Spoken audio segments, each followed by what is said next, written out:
couple runs, and that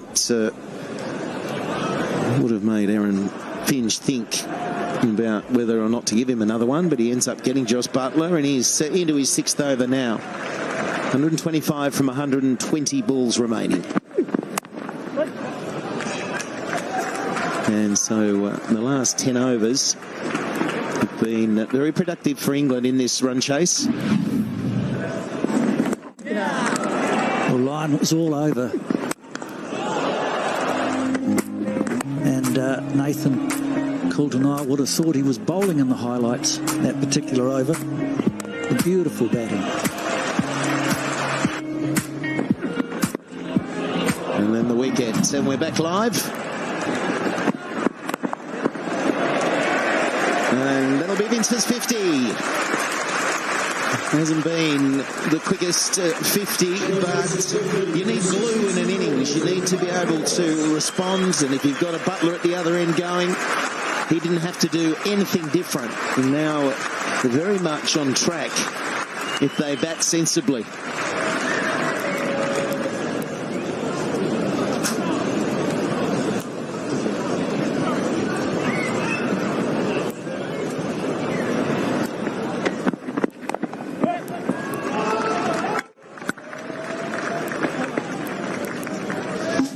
Coulter-Nile's a good performer, but for some reason or other, he struggled today. And it seems to be starting with his run-up. What you do at the start of the run-up transmits itself to delivery. And if you're not in good rhythm, he seems to be struggling and forcing his way to the wicket. That's that longer side, so that's always the opportunity for 2. There you go. That's all they have to do. It was mistimed, so Vince is looking at his bat, but here's another look at that run-up that you're talking about, John. So he seems to be labouring. Sometimes it can be the outfield, change of conditions. He comes from Perth, might be used to more comfortable running in on hard, firm outfields, because you need rhythm.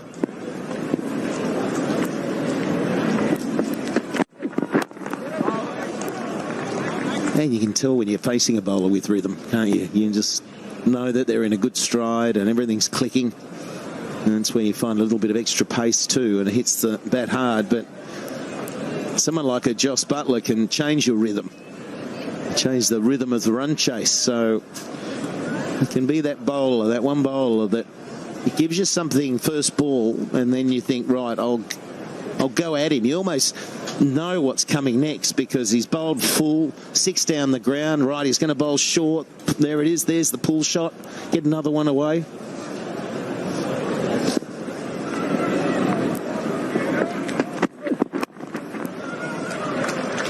That's nicely played, and there'll be another 2. So as easy as you like, really. No risk taken. 7 from the over. 180 for 4.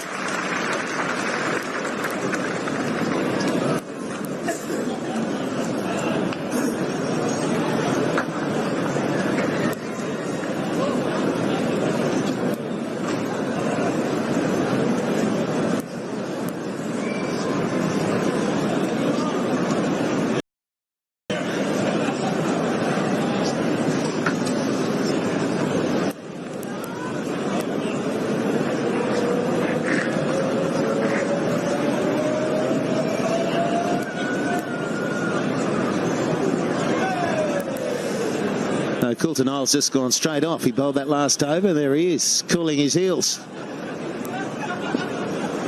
So maybe there is something not right. Line's going to continue into his 8th. Oh, that's just gone over his head.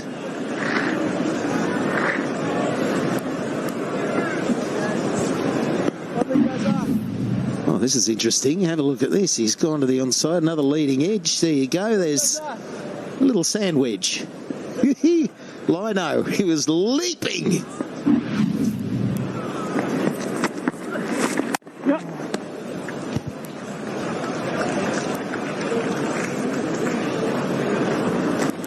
In Australia, particularly Aaron Finch, he's got some decisions to make here. He's got a new batsman who's just come to the wicket. Got a game that's going to just drift away quietly if he allows England just to collect. He's got Vince who's in, pushing it around well, playing intelligently. I think he's got to bring an extra fielder into the ring, particularly for the left-hander. Lyons bowled well to Stokes already. Looks to be very comfortable bowling the left-hander.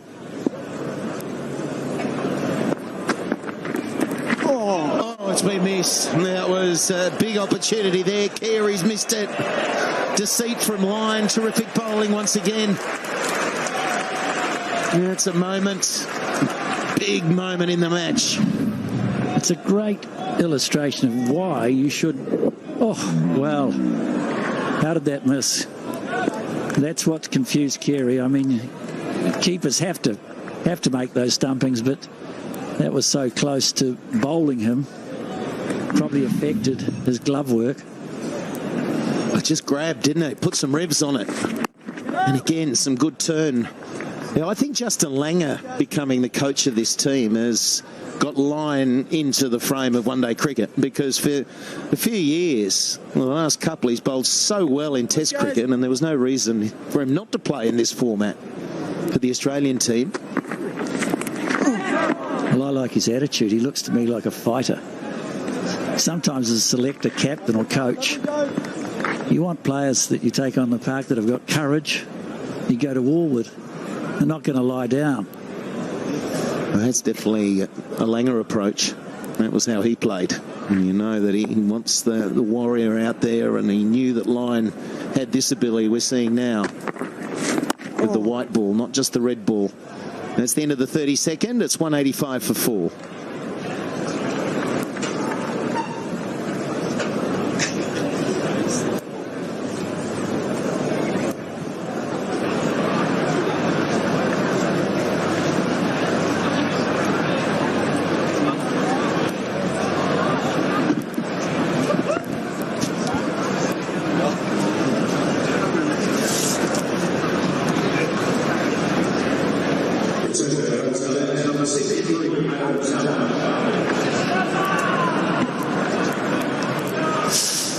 Yeah, well, I like this. It is Zampa back into the attack. And vote for your favourite player of the day. ICC-cricket. And it is about you getting involved. There's been some terrific plays of the day. And this could be one, bringing in Zampa, and we'll bring in Michael Clark. Yeah, thanks, Michael Slater. I just wanted to take a look at Josh Buttler, England captain for today. A lot of people think he's one-dimensional, can only play leg side, but have a look at this. Short and wide cut shot, down the ground 6, and then this, bang, pull shot for 6. I think you're going to see a lot of opposition teams do this, exactly what Coulton's done. Mix the pace up. You've got to make change to a player of this sort of class and in terrific form. If you keep doing the same things, you're going to keep getting the same results. Fortunately for Australia, they managed to get his wicket in the end. Thanks, Clarkie. Yeah, it was just everything had been sliding onto the bat, and that one just holding up. So even a guy that was racing to 50 or got to 50 in 30 balls can still make an error.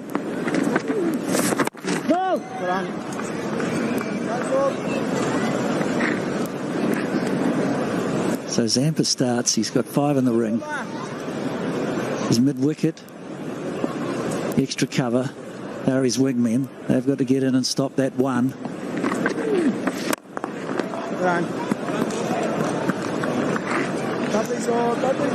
Australia need a few dots. They need to actually force the play. Take some risks. Put the pressure on the batsman.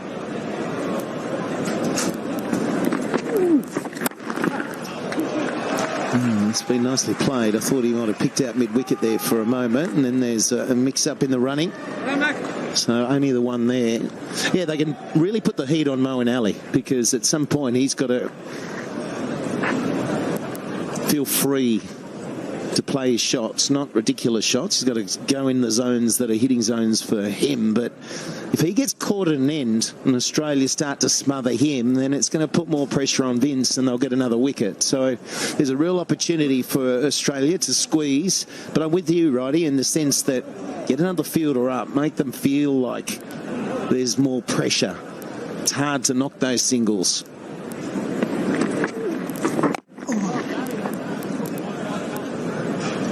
Well, already they've had a stumping opportunity. Zampa bowled pretty well at Vince early on. At least it gives the bowler the chance of pinning the batsman, bowling some successive deliveries. It's gone for 4. It was a little bit uppish, and those are the risks you've got to take. That's a great piece of fielding. They might run 4. You're right. It's gone for 4. They ran 4. It was a good effort in the field. And after that, Richardson goes, why did I do that? He had to run 1,000,000 miles to do a great job on the boundary rope, but they were able to run 4. Such was his Western roll that he couldn't get back there quick enough.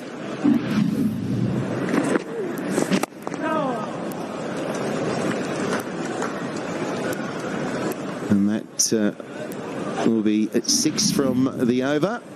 Catch it. And it's 190 for 4. With the score at 191 for 4, it's time for a Powerade hydration break.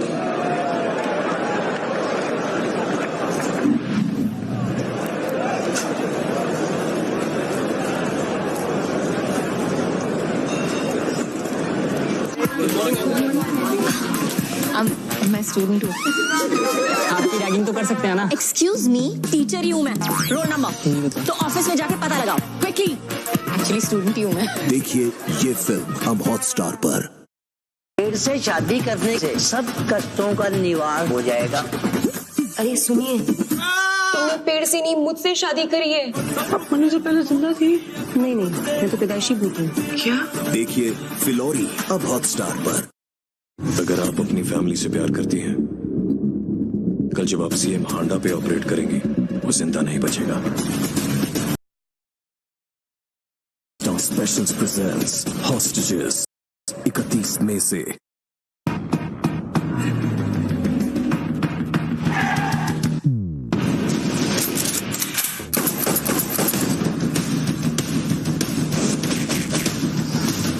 देखिए ये film अब Hotstar.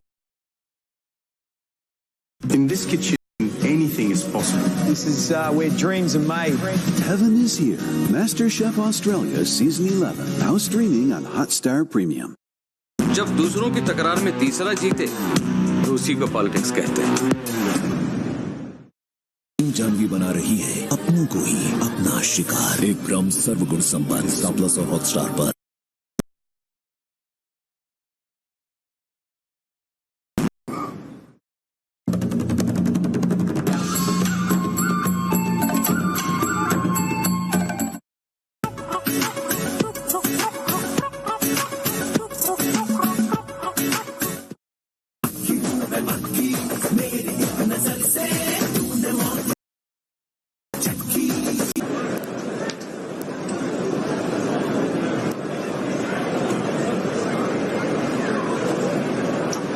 So Roy, 32 at the top. Bairstow didn't hang around for too long. He played a couple of good shots and then was caught by Warner, and it was Bairstow who caught Warner when he was batting as well. Stokes 20, just struggled against Nathan Lyon before getting stumped, and then Butler put on a show. But Vince has been in control and played responsible innings.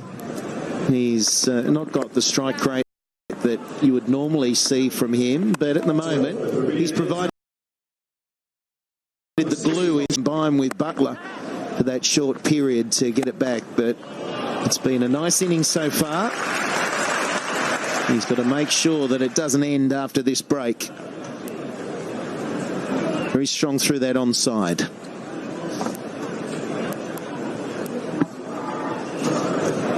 Yes, and destiny can be a funny thing. he could have been playing at Lords for Hampshire today in the final, and now he's playing possibly a match-winning innings for England. And who knows? He might be playing himself, well, definitely. He's probably not in the 11, the first one, but he's not a bad fellow to have sitting in the changing room. So Berendorf is going to get hit nicely to the onside. I was going to say he's replaced Line, but it was too short. So it's really important now that there's some pressure built by the Australians, and as John Wright said, just build up those dot balls, because it is about a run of ball required from England. Very much in control, a bit of batting to come.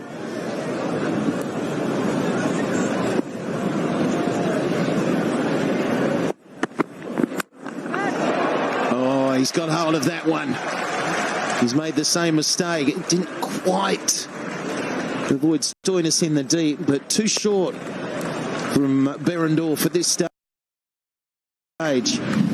Well, I'm puzzled by the change. Lyon's he's got 2 overs left. I'd have been tempted to keep him going.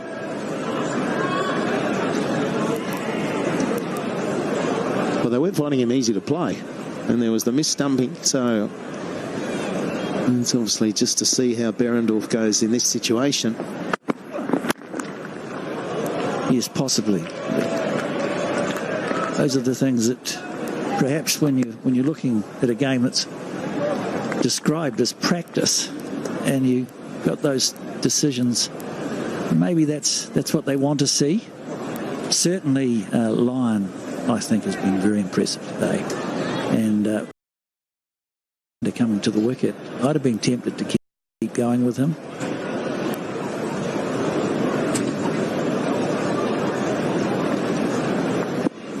Very strong on the onside. There's no one at mid-wicket. You've got 3 men out deep from backward square through to forward square. So very much covered that area, and the angle into Moeen Ali flicking to the onside. And the field will change for the right-hander. Yeah, Faf du Plessis said that. I mean, they got the 338 yesterday, and then it was Ngidi who was getting early wickets, and Rabada, and he said after the game that he probably would have kept those 2 going for longer if it was worth points in the ICC World Cup, but he thought, well, I'll give them a blow and just get these other guys in and have a bowl.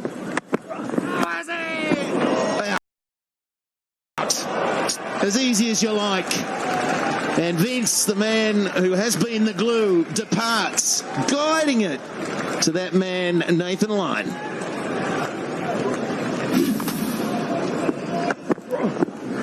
And that change. Yeah, exactly right. So Nathan Lyon, while he wasn't bowling, and we thought he probably should have been bowling his 9th over, he takes the catch.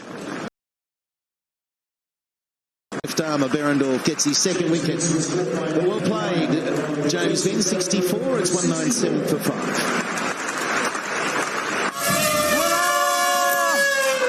इतने बड़े हाथी दांत मैंने आज तक नहीं देखे। जाने दे मुझे, वरना बहुत मारूंगा।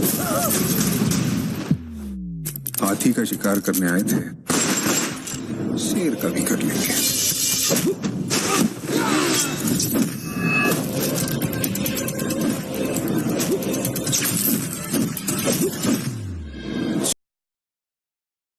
Jungly, kickstarting now, only on Hotstar VIP.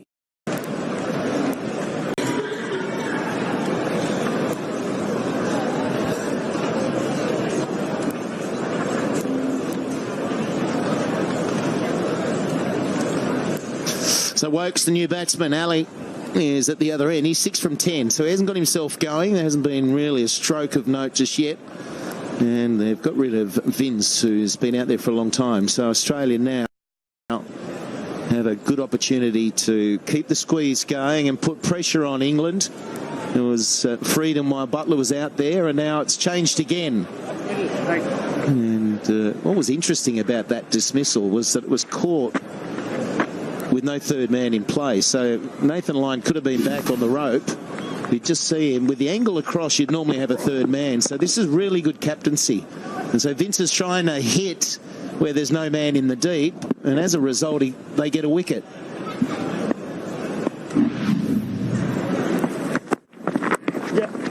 And now there's a third man, so he's up the other end. Good captaincy. It's the end of the 34th. It's 198 for 5.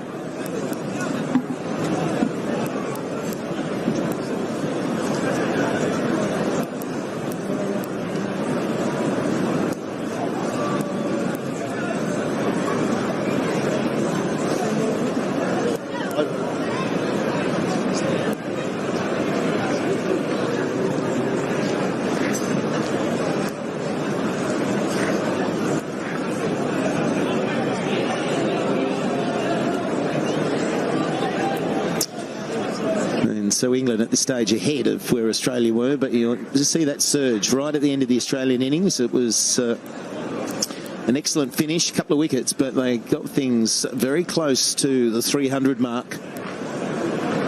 And John Wright knows his flowers. What were those flowers on the screen just then? I thought you knew your flowers. I have absolutely no. Zampa. You sometimes wonder, you know, that cricket awareness. Was Vince aware that there wasn't a third man? Well, he was either trying to go up and over, or he didn't realise that the third man was actually there. We'll give Australia the benefit of the doubt. Perhaps it was a planned. Perhaps they've seen some footage.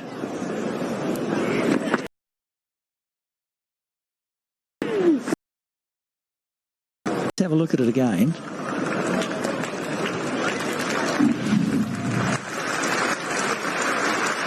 Third man's up.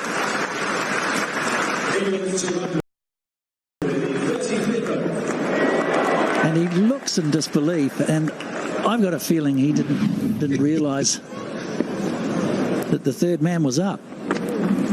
Well, if he did, he might have just been throwing his head back because of the execution wasn't there. But I reckon if he knew he was up, you'd thrash at that, because you just have to get bad on it. Thrash through the ball, and that flies over the top, and it's 4 runs. So as 200 comes up for England, they need 98 from 93. 5 wickets in hand.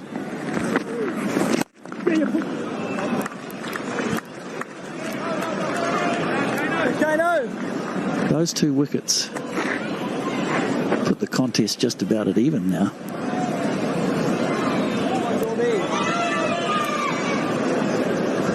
Yeah, and just that psychological win for whoever it is. It's going to be a tight one, that's for sure.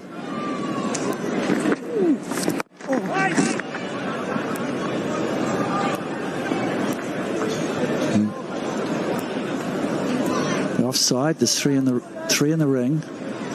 He's got 5 in the ring. Here we go, Johnny. Extra cover mid wicket and tight for the single. Well played by Moeen Ali. Comfortable 2 to finish the over. It's what Australia require in terms of they've kept them at only 5 runs that over. 203 for 5. Paris, a place to romance what your heart desires. But not everyone is as lucky in love. It can bring you to your knees. It can be frustratingly elusive, hard to win. Of Roland Garros, where Paris plays hard to get. Watch on Star Sports Select and Hotstar.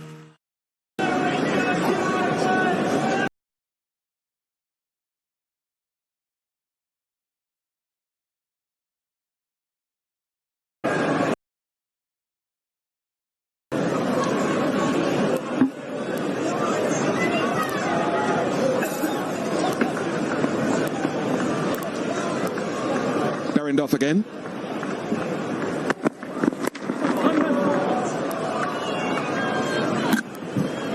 And an interesting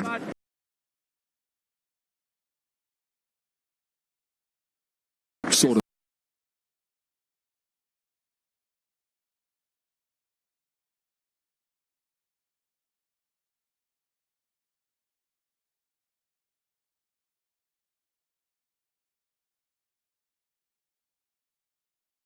(70-62).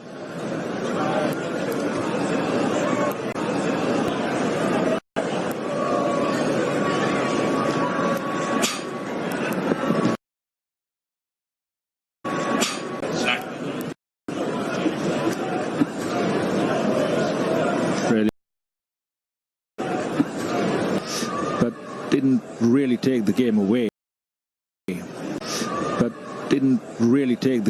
Player in any. But Josh Butler, that's it open. Very smart, very orthodox in terms of shot making.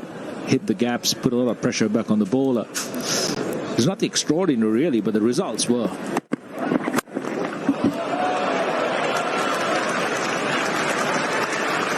Doesn't hit it as well as he would like, Moen.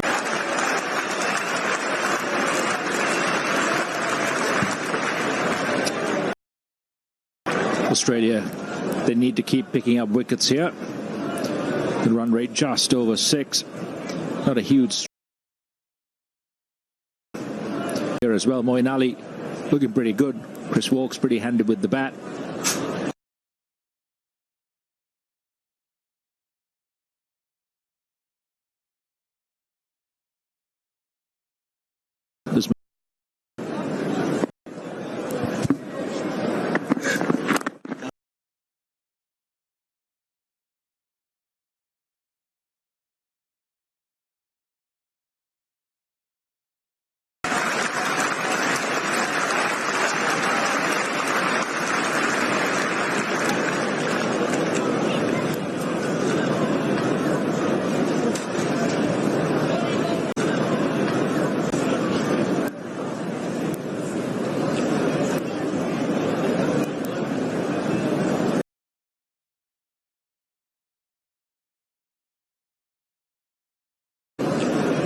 The ball just upset his footwork a little bit with the use of the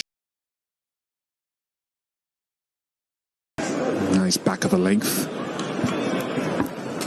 We haven't seen too much of the short ball used. There was an attempt against Butler, but it was on the shorter side. He put it back into the stands, and since then we've not really seen it used as an offensive weapon. I think with the bigger side, it is a great option. Very few chances. Push Walks back onto that back foot. It's crucial. Wickets from here onwards for Australia. 2 more. It's a real contest after that. Yeah, back of a length. 209 for 5.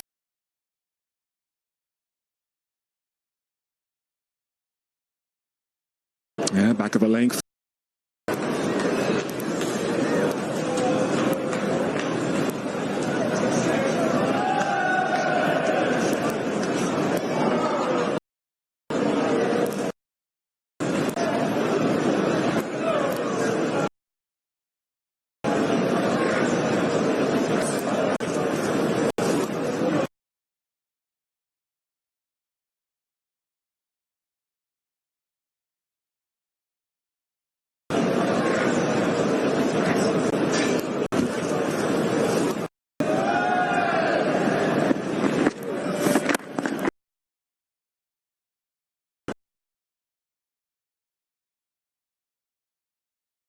Get some boundaries with the field restrictions still in force. That might give Australia a chance to break through as well. Adam Zampa doesn't turn the ball a huge amount. In be very, very accurate. No deep square leg. Inviting Walk to sweep.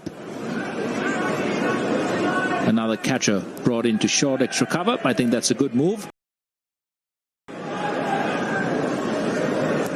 Sweep. Conventional extra cover, going deeper, almost on the circle, allows him to try cut off the single down to mid-off as well.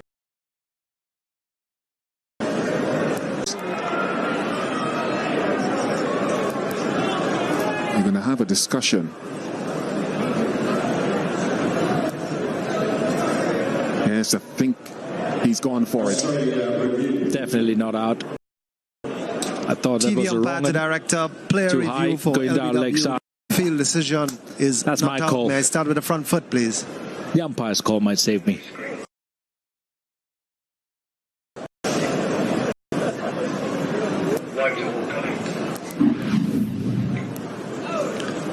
And that's a fair delivery. Let's move on to front on, please.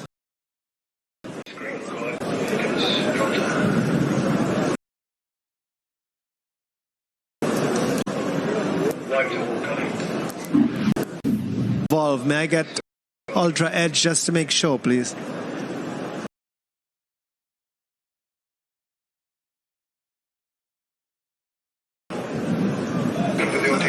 I am satisfied that there's no bat involved. When you are ready, ball tracker, please.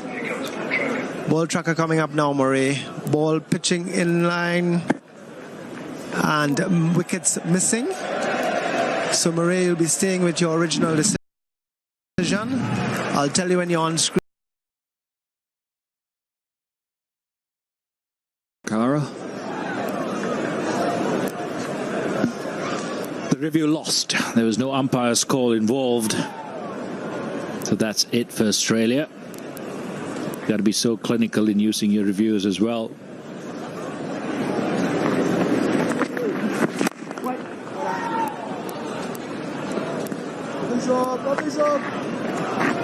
Aaron Finch understanding the importance of wickets, urging Zampa to keep the ball up.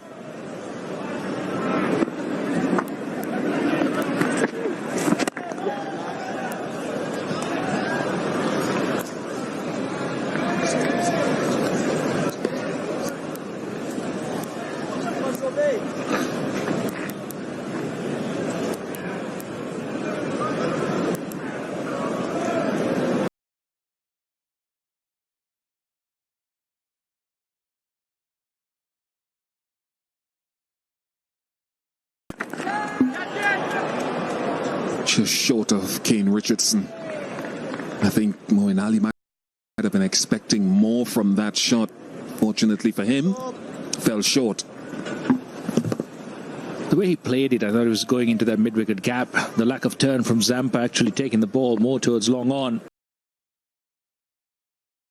Fell short. The way he's going into that mid-wicket gap. Mid-wicket as the 37th over ends 212 for 5. DRS reviews remaining in this innings. England 1, Australia 0.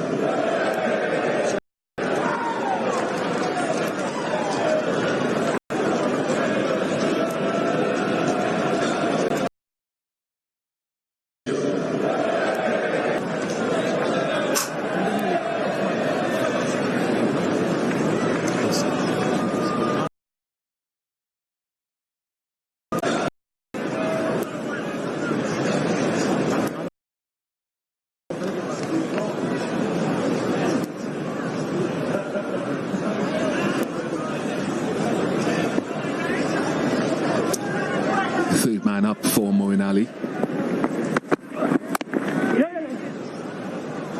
And that's where he was trying to.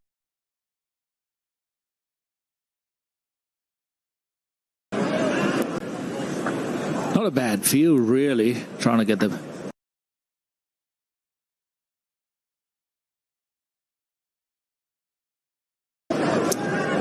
Third man up.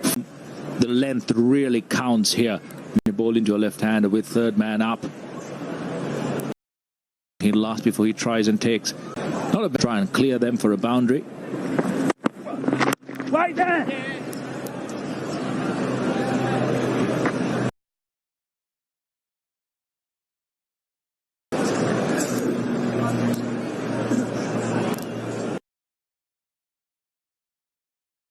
Go across. From that perspective, Sang. Try and clear them for a boundary. Right there!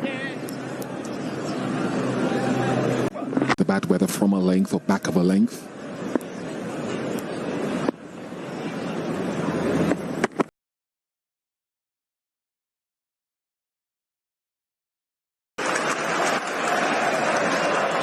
It's phenomenal fielding.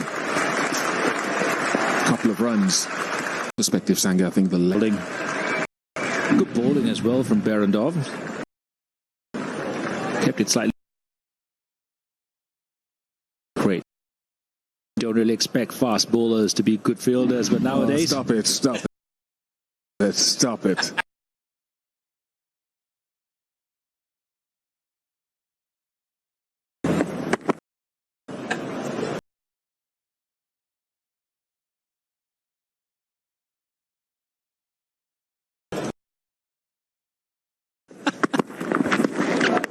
Here's a short ball. Not everyone is Lassit Malinga here.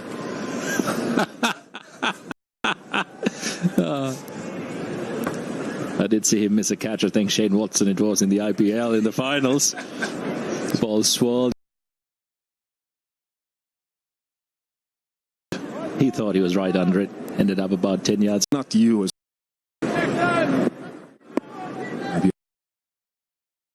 The quickies in the modern game.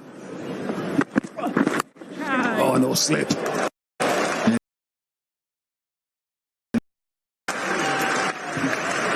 I can't understand the field placing here. There's a deep mid-wicket, deep square leg, and a fine leg. That would obviously mean a short ball or a slower ball. More in line with the stumps. Third man up. But that width wasn't a bad ball. But once the field is up, that length allows the batsman to free his arms. It's been a strange day for Aaron Finch, really.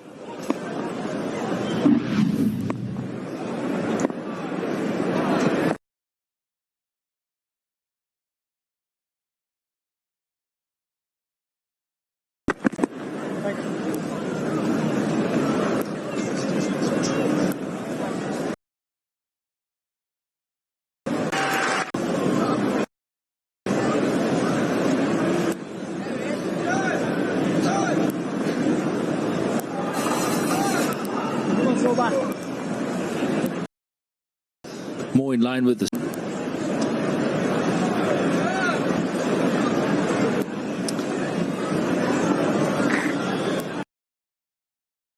length allows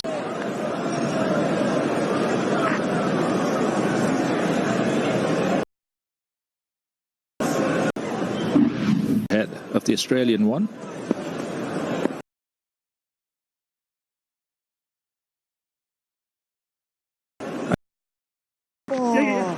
It's a beautiful shot. Again, shot. Beautifully placed.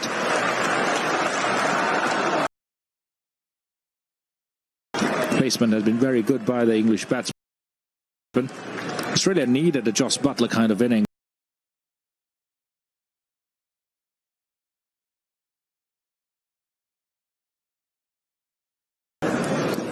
Getting that strike rate high enough. If you want to maximize totals, when you have a good foundation, you need to plan your attack. Pick a bowler to attack and be fully committed. You need to plan your attack. Pick a bowler about committed. Yeah, I sort of looked at the batting of Stoinis and I thought, maybe he's batting with Smith. He ended up with, I think, 13 from maybe 22 or 23 for getting in. But often when I'm seeing him in the IPL, he looks to absorb maybe 8, 9, 10 deliveries without looking to rotate strike to set himself up to the back end. Because he knows he has the power. He knows he has the power. But the question mark always with that plan is if you don't get to that back end to use that power, those deliveries don't come back to you. And he was run out before he could get into stride today. Spot on, Bish. And the whole point is intent. As soon as you come in, it's not about just intent. As soon as you come in, perhaps hitting the sweepers hard, using your power and your strength. Hit the ball on the ground, minimize risk, yes. The ball on the ground and just nudging and prodding. It actually doesn't. Even your partner on the other side is suddenly under pressure. So, like you said, if you don't go on from there and actually execute your power hitting, you've actually dragged your side back. So I think it's something that he will have to add to his game, that strike rotation. from ball one, so he never feels under pressure to start add to his game. Lovely shot. It's a wonderful driver of the ball, Chris Wilkes. 228 for 5.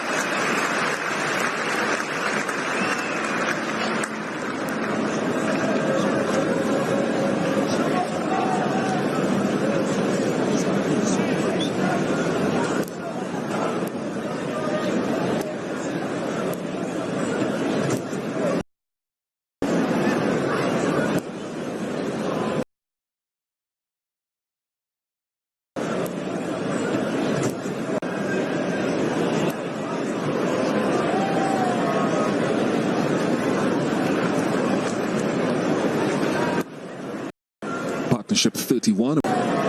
Wilkes. Wilkes 21 from 22. Precision. The staggering of the field is not exactly right, Bish. When you have a short extra cover cutting off that angle, your conventional extra cover needs to be on that circle, because the one in front will stop the circle. The bowler can run across. You've got to bring off that angle. Nice in the gap, so the batsman can't really drive through the gap as he did before. Something for Aaron Finch to think about.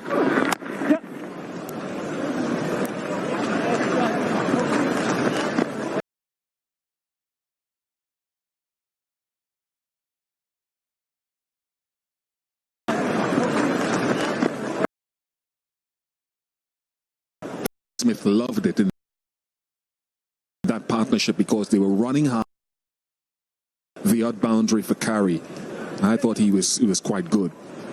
You have to create energy, and you contrast that with that partnership because they were running hard. Intensity there, and he gets run out, really ball watching and not really committing to that second run, not even committing.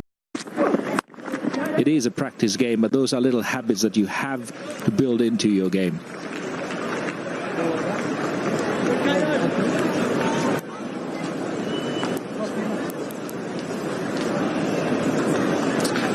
Both sides equally culpable. 5 overs each, where the last ball has gone for a boundary. You always talk about setting the tone in the first ball, and the last ball is so important, getting in and out of an over successfully. Get hit for a boundary off your first ball, you're always under pressure throughout your over. You bowl a good over, and Sunday the last ball goes for 4, you come back into your spell under pressure again. Such a vital part of planning and bowl a good over. A few times as well. What I found with it was that it was a concentration thing for the first ball, because you've just come back from your little rest period at fine leg or slip. What I found with that'll make you smile. And then it was a fitness thing to get through the over to that last ball, to end the over well, to get out of the over well. Two things that you have to work assiduously on as a bowler generally. And batsmen themselves, they kind of read that, and usually you'll try and target a bowler early on, the first 2 deliveries, to try and get that boundary away and put him under pressure. And if you're a bowler and you bowled a really the batsman's gonna, is the batsman going to attack me? You can keep your field up if you really. You'll try and target aggressively for that last ball. You spread your field, bowl to a preset plan and strategy, and get the batsman off strike. Give him a single.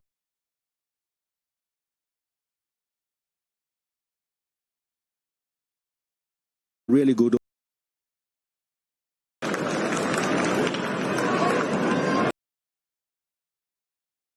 Is the batsman going to attack me? You can keep your field up if you really.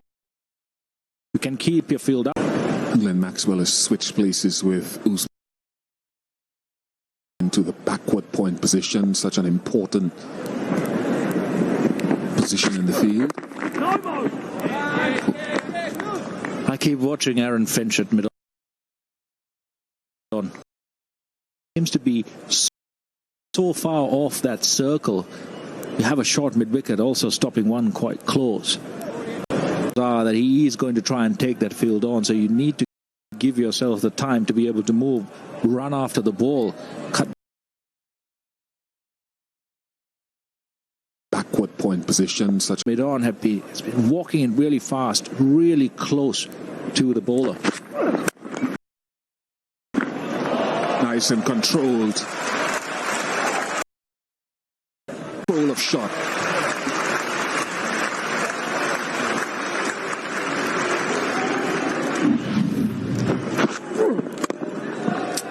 Haven't really seen Kane Richardson trying to change his angle, come around the wicket. Maybe a long on down for that. Field up on the offside. Try and really cramp Moeen Ali up. Short a boundary on the leg side, yes, but it's worth a try.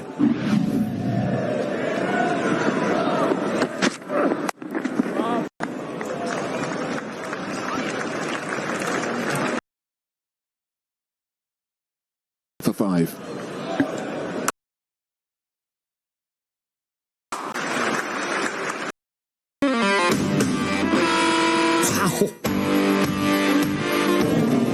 Well.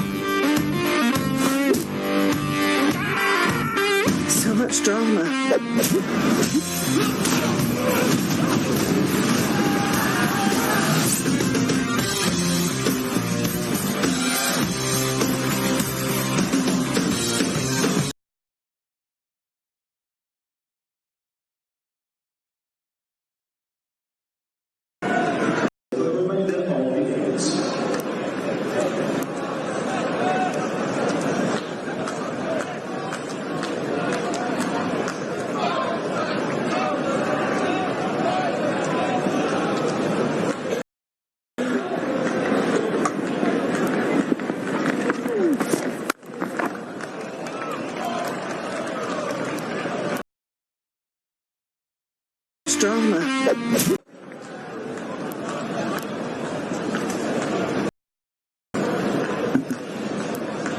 Zampa hasn't bowled too badly, but nothing in the wickets call.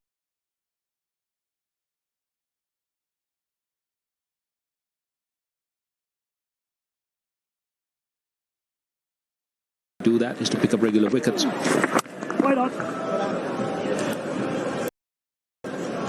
Also, I think wickets that's a bit skiddier than this is probably what suits Adam Zampa.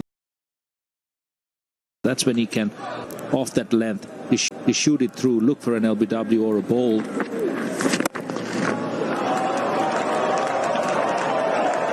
In the air, but well short of long, gone to hand, unfortunately. Not really Australia's day in that sense. It's been a good contest, though. No, Michael Clark.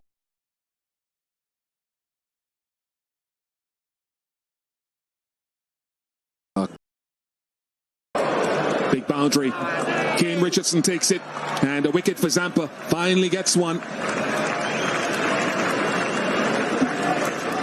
That's the Moeen Ali we know. See it, hit it. He was going further wide off long on, but Zampa doesn't turn it. Vertical pat is really too full to probably sweep or slog sweep. Short boundary, yes, but not great timing. Crucial wicket for Australia. They need a couple more here.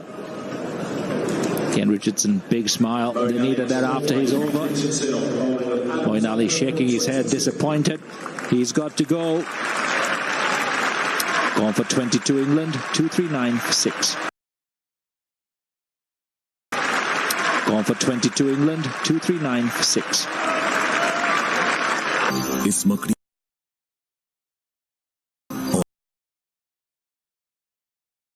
खा जाती है। अब मिलिए जानवी से, एक बहुत बड़े परिवार की। अब मिलिए जानवी से, एक दिन अब बहुत बड़े। जानवी बेटे। जी पापा। पर आखिर क्यों? एक ब्रह्म सर्वगुण संपन्न स्टार प्लस और हॉटस्टार पर।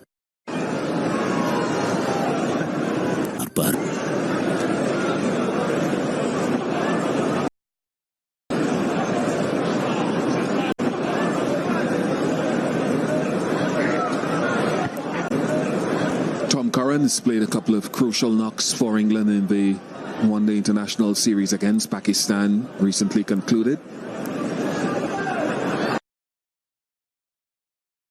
29 of 15 at Headingley. 31 at Trent Bridge as well. Handy play with the bat. He's opened a few times. Zampa again, bowling really full. The bat tend not getting the placement or the distance. An easy catch.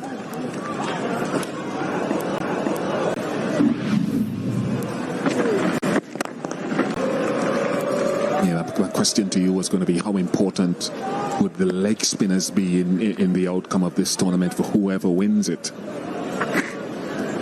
Leg spinners around the world are worth their weight in gold. Rashid Khan, Adam Zampa, Chahal, Jeffrey Van der Sey, for Shamsi, the left arm wrist spinner.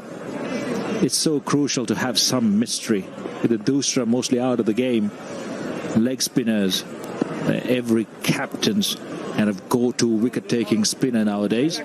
Everyone talked about how T20 might be the death knell of spin bowling, but leg spinners, they've completely changed the face of the game. Oh my word! Brought up. End of the over, 240 for 6.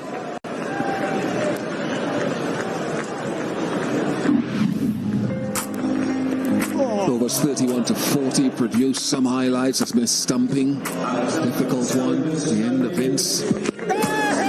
LBW appeal, a review. Umpire's call. Nope, missing.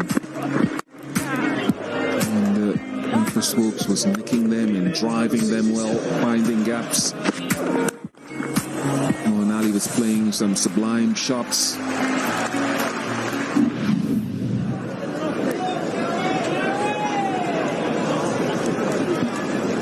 It's also an interesting thing when you're using spin with the field restrictions. You actually have the opportunity now to try and bowl your spin even from the 40th to the 50th, though extra fielder out. If the wicket is turning, they can actually again come into a situation of play where they can get wickets with the batsman trying to attack.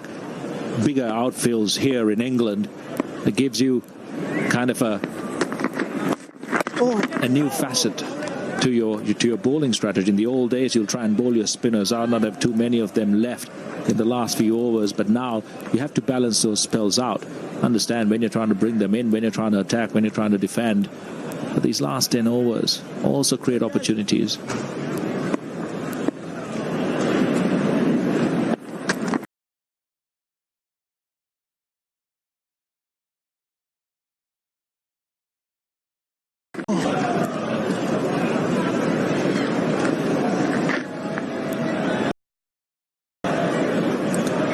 Come on, guys.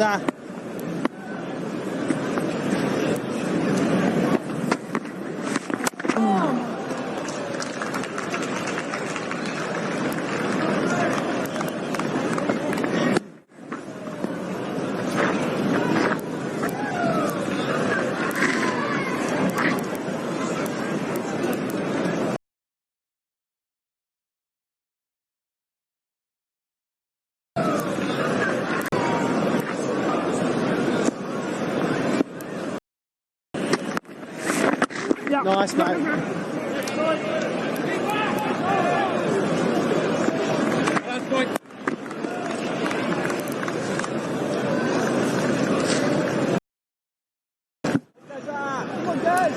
The run rate going up towards 7. England won't be worried. Australia will be hoping for a loose shot here.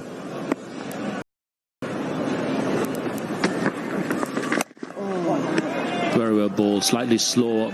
Nathan Lyon's greatest strength is his seam position, the amount of revs he puts on the ball. He gets extra around the world.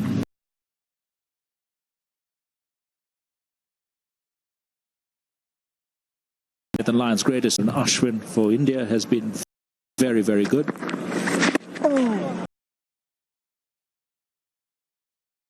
Around the world, very few figures.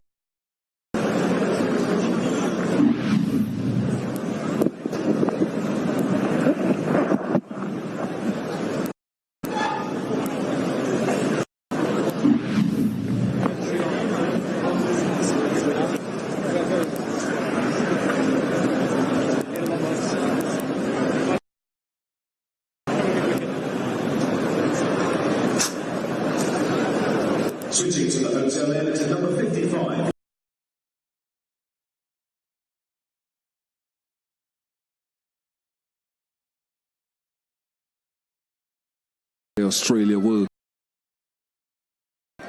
Richardson's back. So far, 5 overs, 1 for 23. Adam Zampa's bowled out.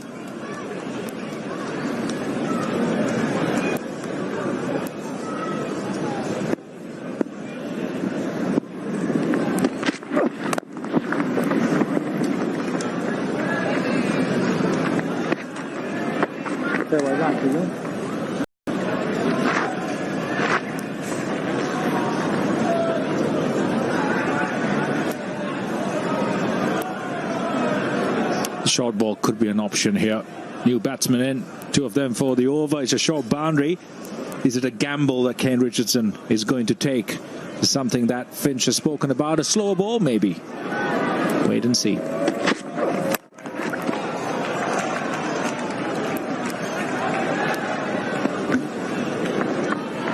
He goes for hard length.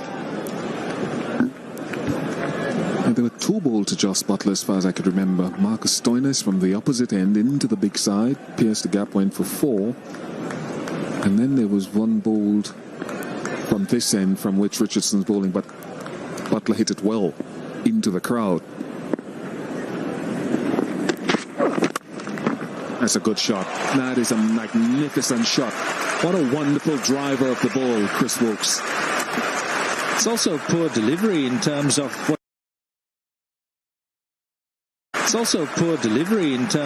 what you want to achieve at this stage. You want to try and make Nathan Lyons bowled a brilliant over from the other end, kept the batsman quiet.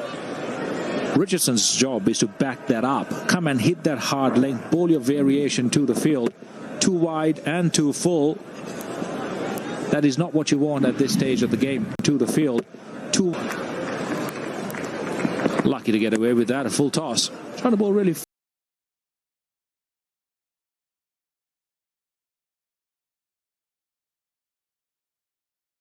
full. Very comfortable at the moment. That can change quickly with a wicket. But not in the manner that Richardson is bowling.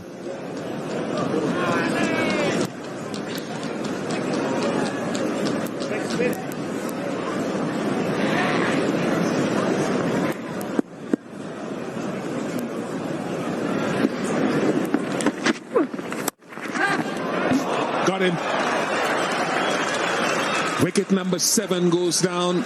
Little pace off the ball from Kane Richardson. That was always going to work as well.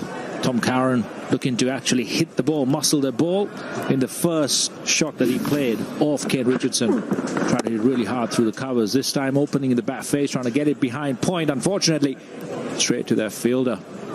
Another one of those wickets. Is there a twist in the tail here, Bish? Who wants it most?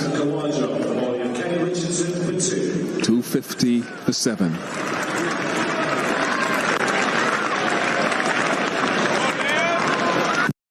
प्रेरणा, मैं अपना बदला तुमसे लेकर रहूंगी। अगर अनुराग किसी लड़की को प्रपोज करेगा, तो लड़की सिर्फ कमौलिका होगी। एक मोहब्बत। प्रेरणा शर्मा, मैं तुम्हें बहुत चाहता हूँ। इस हफ्ते होगा एक इंतकाम। प्रेरणा, तुम्हें मेरे और अनुराग के बीच से जाना होगा। क्या खत्म हो जाएगी प्यार की सबसे बड़ी कहानी? कसौटी जिंदगी के स्टार प्लस और हॉटस्टार पर।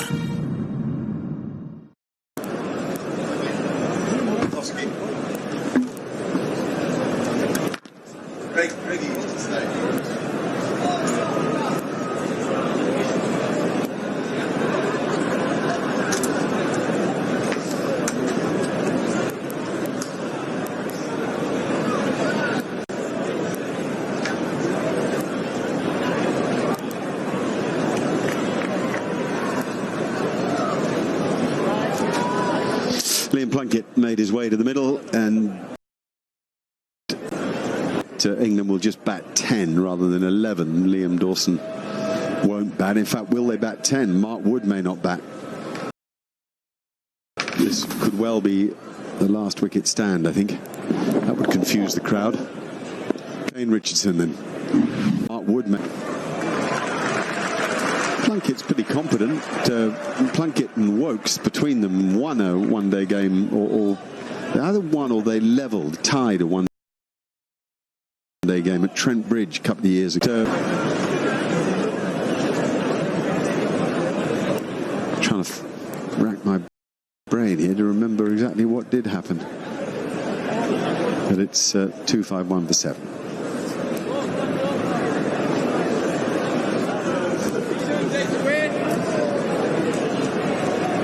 Change bowling at Pavilion End, number 17, Marcus Stoinis.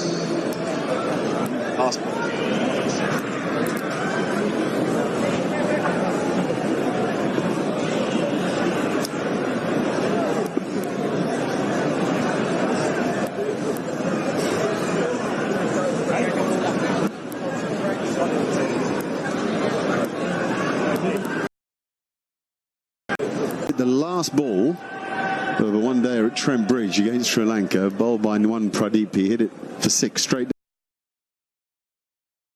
down. They found that game. He finished unbeaten with 22, 95 not out. So, you know, they're capable. 47 needed from 42 here. Plunkett's had no time at the crease of late. That's a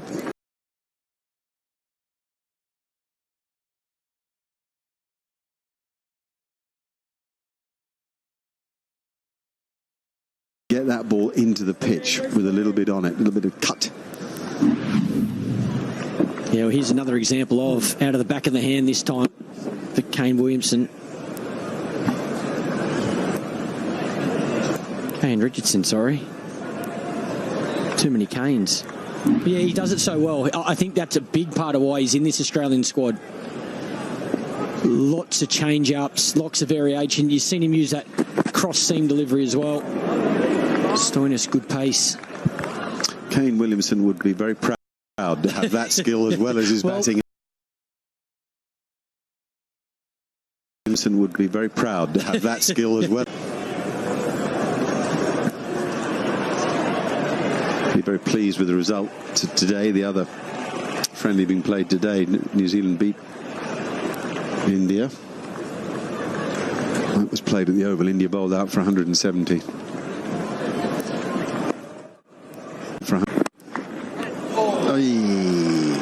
Finger tipper. Do we think he edged it or squeezed it, or it seemed to go a bit slower to carry than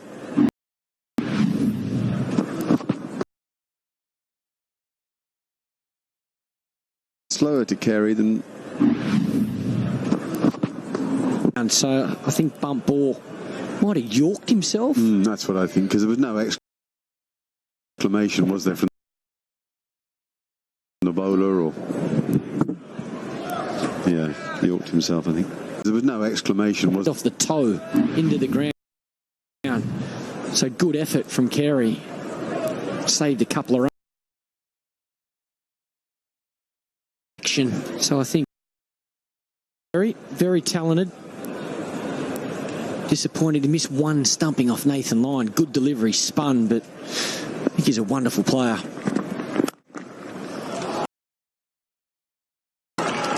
Very talented. Disappointed to miss one stumping off Nathan Lyon. Disappointed to miss one stumping off Nathan Lyon. Good delivery, spun, but I think he's a wonderful player. Wicket-keeping drills together. One thing about Brad Haddon, he worked exceptionally hard, so I'd imagine Australia, is this missed opportunity? Yeah, that's one to take. So it's Langer head coach, then Ponting and Haddon. Is it anybody else involved in the Australia? Is this missed opportunity? One to take. I think Ricky's assistant coach for the World Cup, Adam Green. Ponting and Haddon gets fielding coach. Yeah, he does a lot of work with the in the wicket keeping stuff.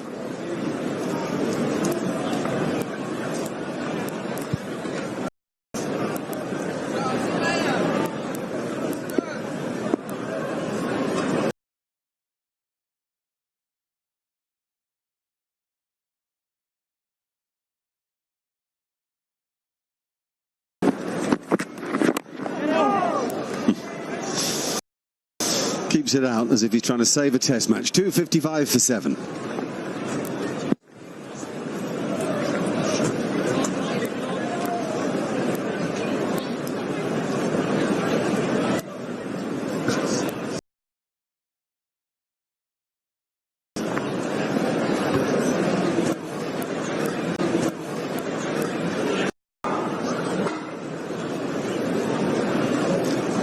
conversation between Plunkett and Wokes, which may well be simply take it deep. And there's no need not to. And there's no need not to. Rates completely in hand. In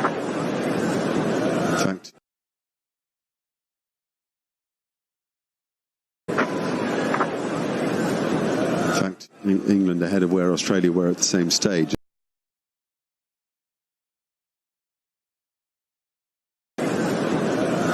England ahead of where Australia were at the same stage. Yeah, I think Wokes has just got to pick his bowler, really work out which end he wants to be at, who he wants to take on.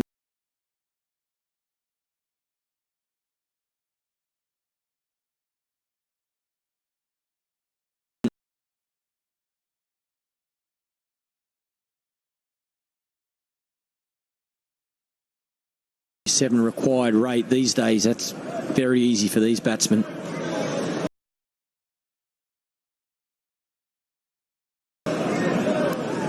In between that.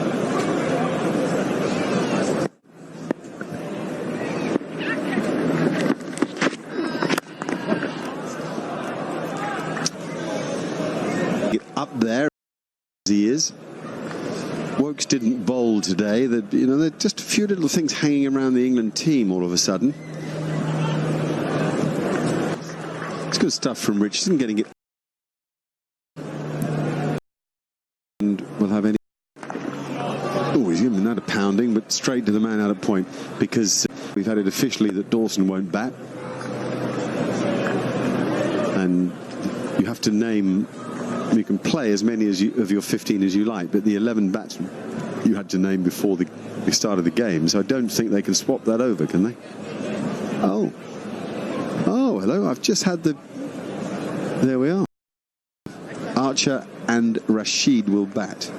I thought Paul Collingwood would get a go for sure. Collie, he'd have probably got him over the line. It was right up his street. I've been happy to sort of bend the rules a bit and Rashid and Archer, who have played no part in this game, will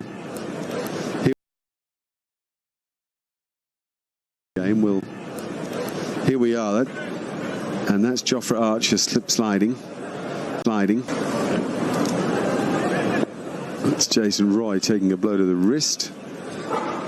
This is Liam Dawson getting slammed on the right index finger. Now that's safe, just over the head of Aaron Finch. A couple more for Wokes. For Plunkett, indeed. So there's plenty in this match yet then.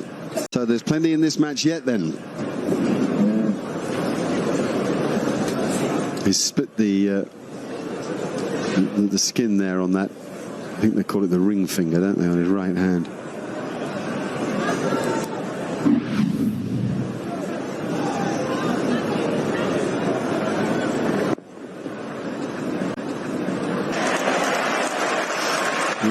Liam Plunkett's a big man. You'd think he'd be a big hitter, but he's shown a lovely touch there. 262 for 7 from 45. 36. A handy boundary.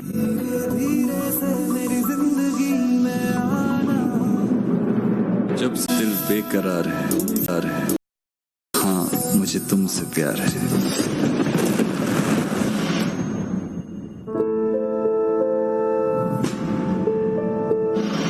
अब कौन सा नई सृष्टि की कहानी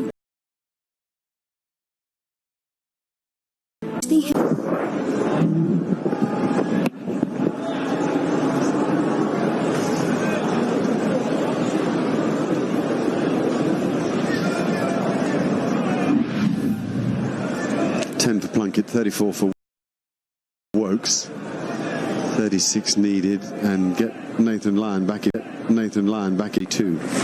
He's been exemplary today, found the right pace for the pitch, used all his experience to make life difficult, particularly is having a run time of it against off spinners. Glenn Maxwell's on as a substitute field.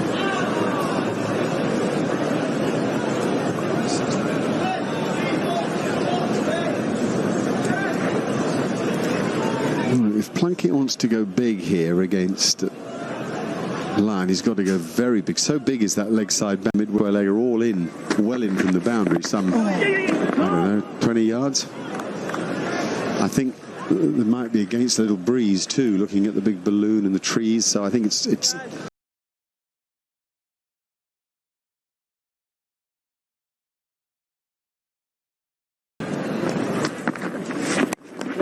Yeah, that's good thinking. Yeah, smart batting. Again, gets Wokes back on strike. I don't think Lyon is the one to take on. Strike rotation again. Plenty of balls left. Get through Lyon's last over. 3 balls, 3 more singles. Or if you can get into that gap, you can push hard for 2. Or if you can get boundary. Yes, if you can get it to the right hand of the mid-wicket fielder, back goes Wokes, makes room, slashes it away. Is there 2 in this? There probably is. Yeah, run the first one hard. Run the first one hard. Balls remain for Lyon. Yeah, and smart batting as well. Premeditated from Wokes. Stepped to the leg side, gave himself some room. To the leg side, really good batting. Look at that. Gets his back leg back and across. Allows him to free his hands.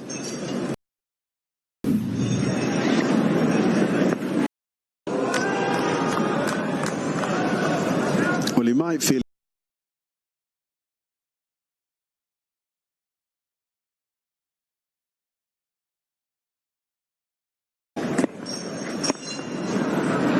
Lyon's last ball.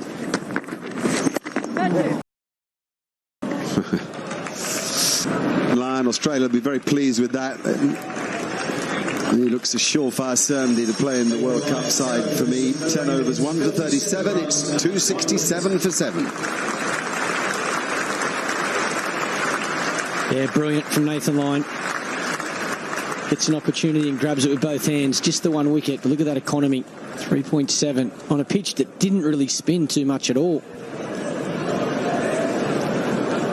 Well, I tell you what's remarkable. He bowled 30 dot balls out of 60. 50% of the balls bowled are dot balls. That's something that opposing sides will note with interest and look to do something about.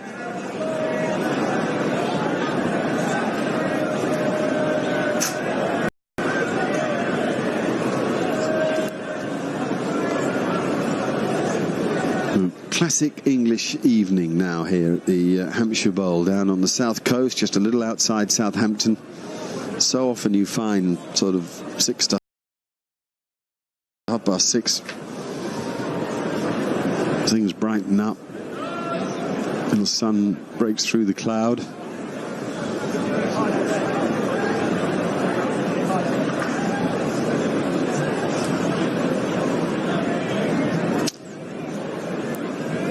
Kane Richardson is going to bowl. What have we got? 4 left. And he's going to bowl. Kane is a lot. And there's an example. Yeah, changing the field as well. Third man and fine leg both up. Mid off and mid on back, which Kane he hasn't had. Kane Richardson normally keeps those 2 men mid off and mid on up and bowls back of a length. So change your plan here from Aaron Finch. Well, that was 10 to 15 mph slower than his usual. Finch. Well, that was 10 to 15 mph slower than his usual ball. But it was done with the crowd are getting involved now. I wanted England to go. This is no time for madness.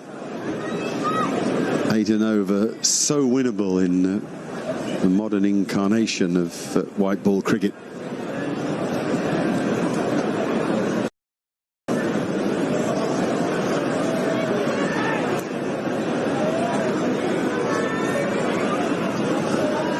They'll get competitive here. Friendly? Hardly. This time he runs his finger.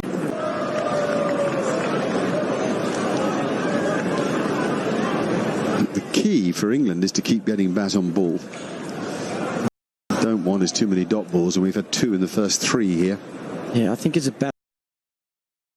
We've had 2 in the first 3. Single ball to be a slower ball and make the adjustment to the quicker one. Isn't that a good thump? Has he? Yes, he has. Whitish mid on. Finds the boundary, takes the pressure off the over.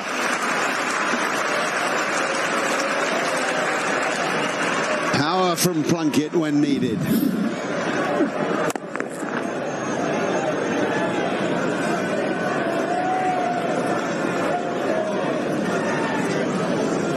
.26 needed from 20 balls.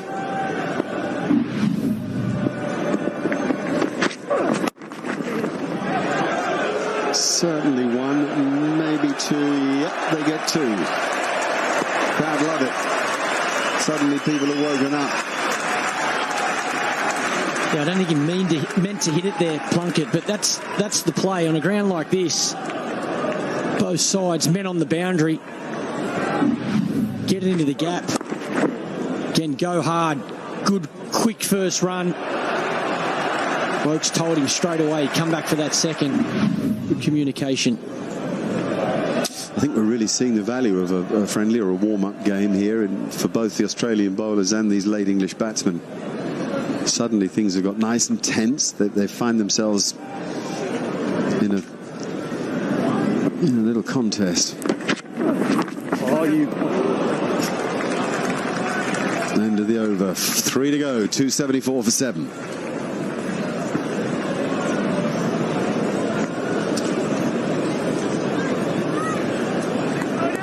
.24 needed from 3. Wokes and Plunkett, vastly experienced cricketers.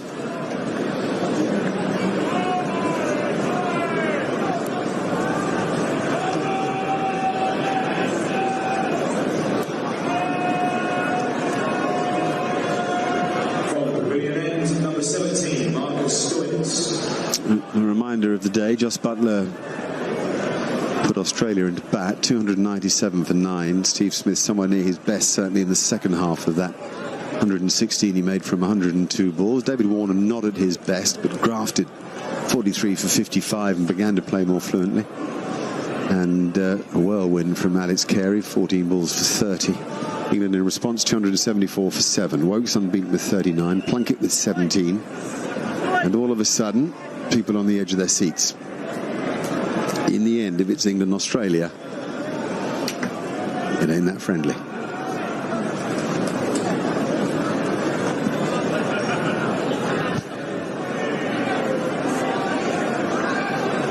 Perhaps that's the wrong phrase. It's more than just a warm-up. Maybe a better description. Okay, mid-on's back, so's mid-wicket, so's deep backward square leg, cover and third man. They're the 5 back for Marcus Stoinis, who's bowled 5 overs for 26 so far. Wokes is on strike. Oh, and he just thrashed it through point. Jesus, absolutely creamed it. Just unfortunately for Wokes, he's picked out the fieldsman, Nathan Coulton, out at deep point. It's an interesting field on this leg side that Stoinis has. Long on, deep man in front of square, fine leg. Looks like they're making a change now. Had that man at square leg up. I feel like that's a bit of a 50-50 call. If you're back of a length, the batsman can play a normal pull shot and get it over that man's head, Nathan Lyon's head at square leg. But don't you think normally they'd have him at short fine leg? But they can't because of the easy 2. So he's there to deal with drop it and run on the leg side. Well, I think they can straighten him up, use him as a standard mid-wicket and bring that man, I think it's Glenn Maxwell at cow corner, round a little bit squarer, more to a deep square in front of square leg, in front of the umpire. Don't know. Oh, that's out. That's out. Is it out? No, Wokes isn't so sure. He didn't run off. I think Stoinis thinks it out. TV umpire to director. Yeah, they all seem to think it's out. Run out. May I start with your best side angle, please?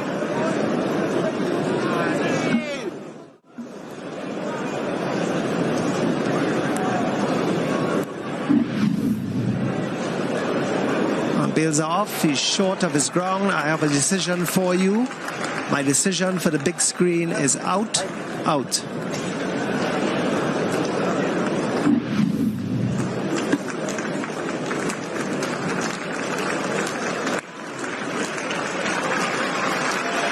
Well, there's a decision. Chris Wokes had already made it for himself. He's most of the way back to the pavilion. little mix-up as Plunkett went for a very unorthodox shot. Seemed a pity, he's such a good striker down the ground, but anyway, it's what he did. Wokes was committed and simply couldn't find reverse gear quick enough. It's been an odd experience, this, for Adil Rashid. एक सर्वगुण संपन्न बहू परिवार को मजबूत रखती है और अपने परिवार वालों को मजबूर। ऐसा क्या हुआ जो जानवी बना रही है अपनों को ही अपना निशाना? एक भ्रम सर्वगुण संपन्न स्टार प्लस और हॉटस्टार पर। Sit and watch. There's a few I know, yeah, you're gets right. Gets his team home and gets man of the match. No bowling, no fielding. Score a quick 10 and win the game for England.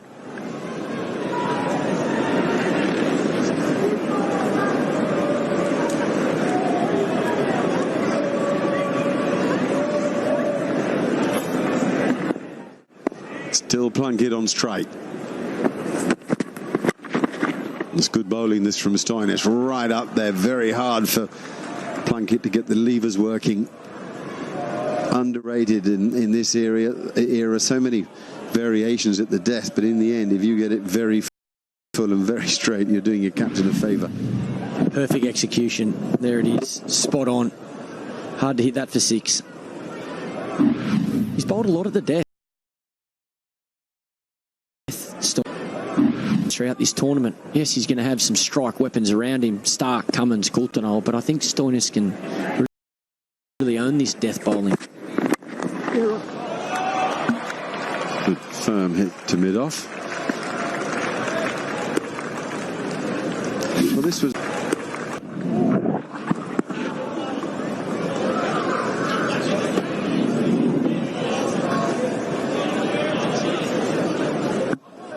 Just that little kick from Plunkett probably cost Wokes. He kicked it back to him, back to Stoynes, straight into his hand. He knew straight away he had him.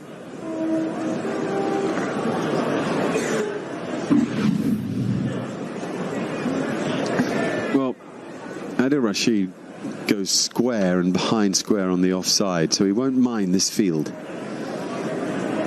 Not really hit down the ground much, but behind point is a busy area. Hit some good shots at Nottingham when he helped Stokes get England over the line the other night. Oh, that's what he's trying for straight away. I think Finch may well come to Stoynes and suggest a reinforcing of that area as he's it. No.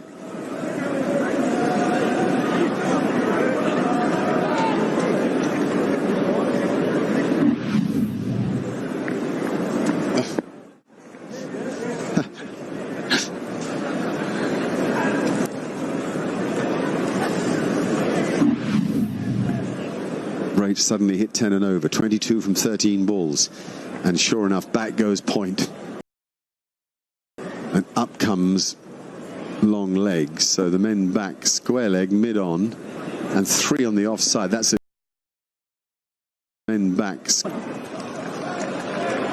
What an over that is from Marcus Stoynes at the nub of the thing. 3 and a wicket, swinging it back in Australia's favour. It's 277 for 8.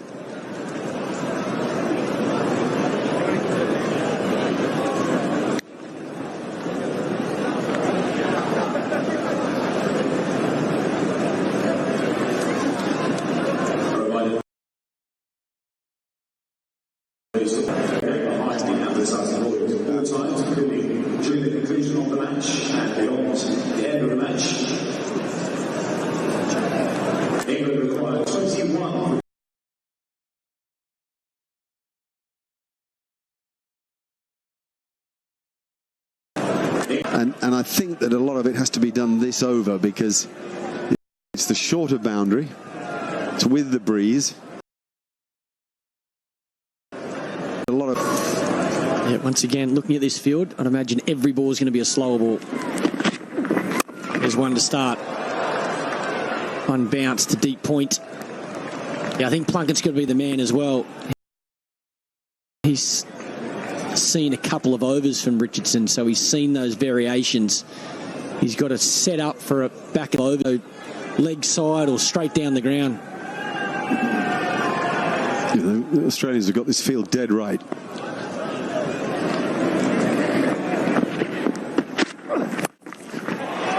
Behind squaring, 2 balls, 2 singles. Perfect start for Richardson.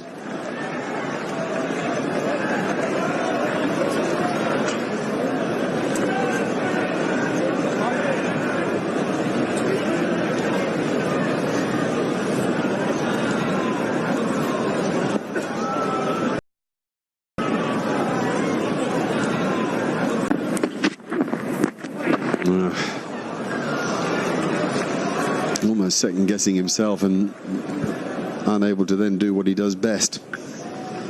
Fiddling around, just stand still and slap it where you know you can slap it. If you miss, you miss. But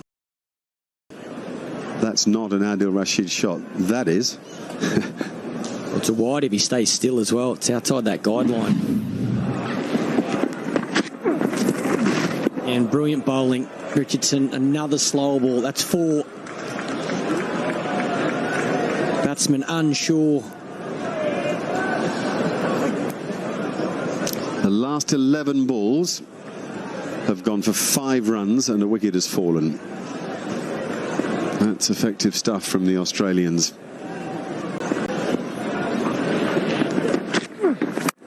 Oh, must be. No, it won't be caught. Hasn't got it well enough. Should run 2. They do. Enough. 17 required now from 7 balls. You sort of think a boundary has to come this ball, don't you?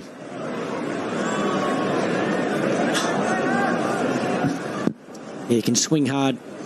Here, last ball of the over. Definitely need a 4. Find a gap.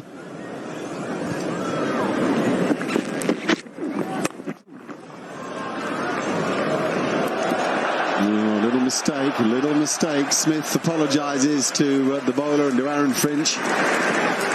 England get 2 from it. Plunkett has the strike. 283 for 8. Cambridge has sent 9 overs, 51 runs and 2 wickets.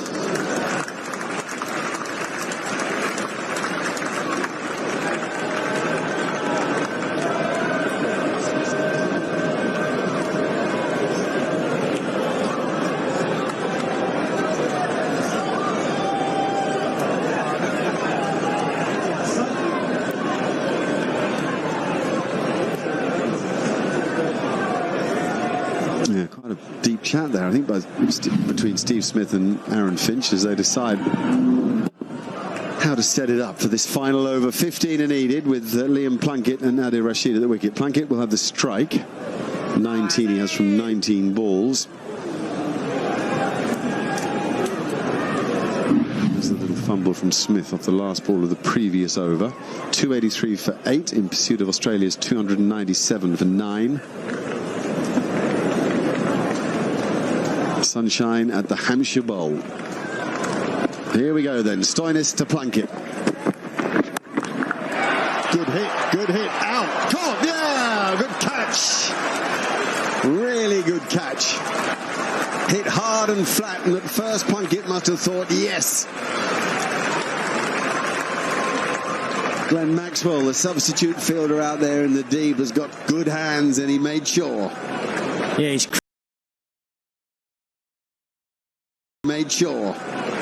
he's creamed this Plunkett. Doesn't get it straight enough. Good movement to get around. That ball actually looked like it dropped a little bit on Glenn Maxwell as well. Really good catch. That's the advantage of that big boundary bowling back of a length. Plunkett's got to go for 19, 283 for 9.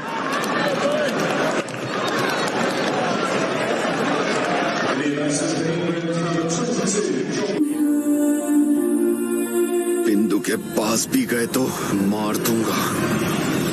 इसी जगह में मैंने जाने को मारा था। वही मक्खी बनकर पैदा हुआ।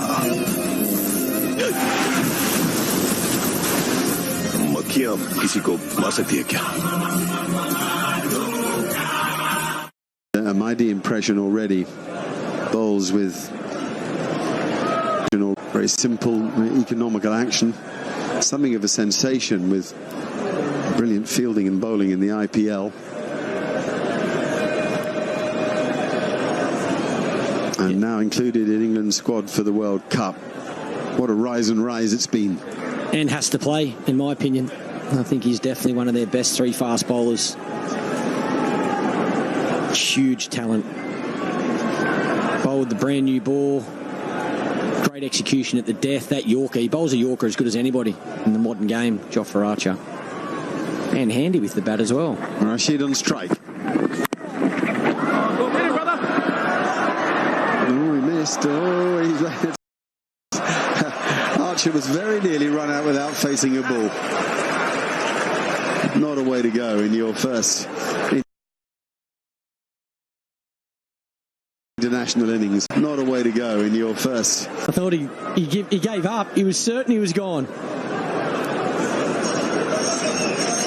Actually, I'm glad they didn't have a head-on clash there.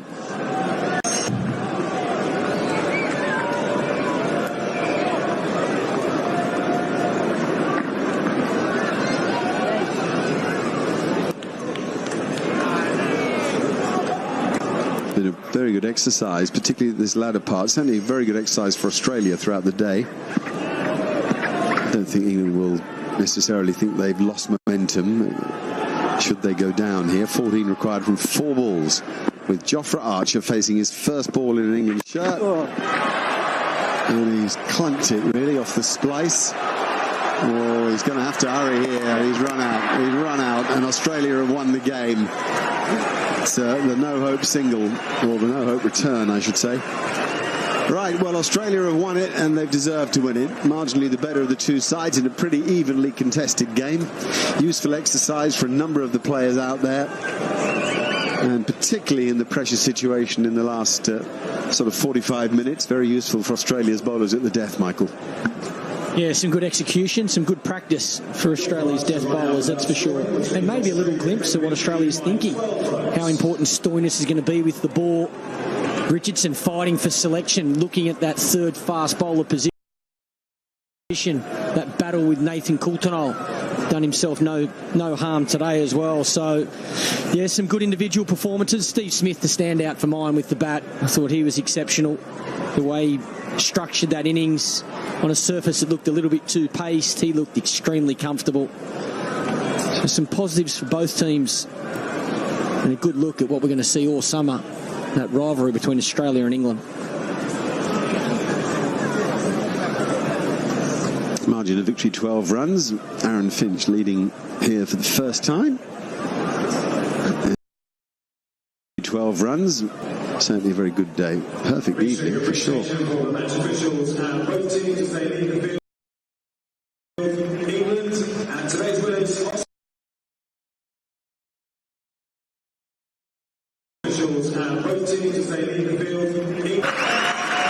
Been a very good spirit between the sides.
If you could add only one player to your squad from any of the other teams, which player would you choose? Maybe.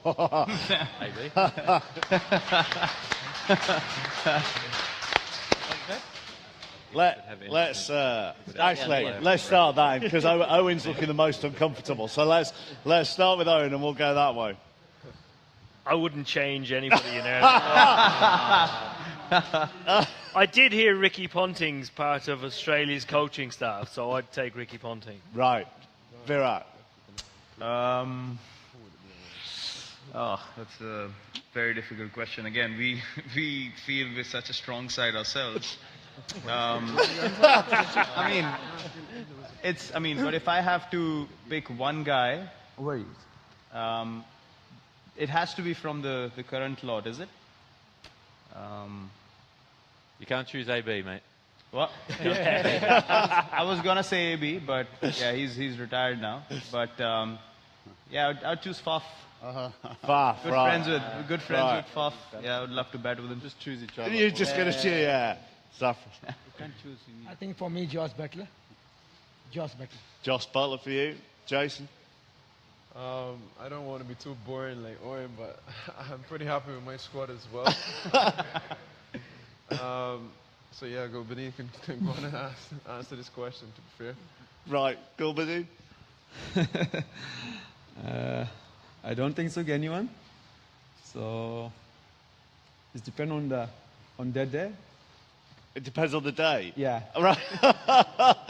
This is a remarkable display of different answers of avoiding the question so far. You're screwed, by the way, because by the time we get to you, you're going to have no excuses left.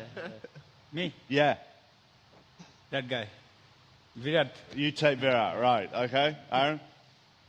It's a great question. I think one player that I'd love to play with, KG Rabada. I think that he provides so much with the ball and his energy. He's a superstar. Good. Now, the pressure on you is whether you reciprocate what Virat's... I'll pick a few players. Right, okay. I think from a bowling attack right now in the moment in the world, there's a few bowlers that are hot. Jesse Bumrah is one of them. He's been bowling really well. As Virat was talking about multi-format bowlers, he's really good at the moment. Exciting spinner Rashid Khan is going to make an appearance in 50-over cricket. I think he's a real good bowler. Pat Cummins from Australia, it's all X-factor bowlers. I think they would be, for me, I really want to see how they go this tournament, especially with a tournament where all the batting is so favourites. Okay, so, you really think bowlers are going to win this tournament? I think so. The wickets are good. Generally your batters will score runs on good wickets. My opinion is I think that the team towards the end of the tournament is going to be a team that's done really well with the ball. And as I said earlier, it's got capabilities of taking wickets even on flat wickets. So you haven't picked Virat? Virat is in my batting team. All right, Virat's in your batting That was my bowling team. Who would you take for another team? If I had the chance, I think definitely I will add Ben Stokes. Ben Stokes? Yeah, definitely. He is a game changer. So we know what he can do. I think one of kind of player, I think definitely will work for our team. Okay, and Kane? The mic's gone. Oh, is your mic? What a time for your mic to fail. Has it actually gone? Oh, no. It is gone.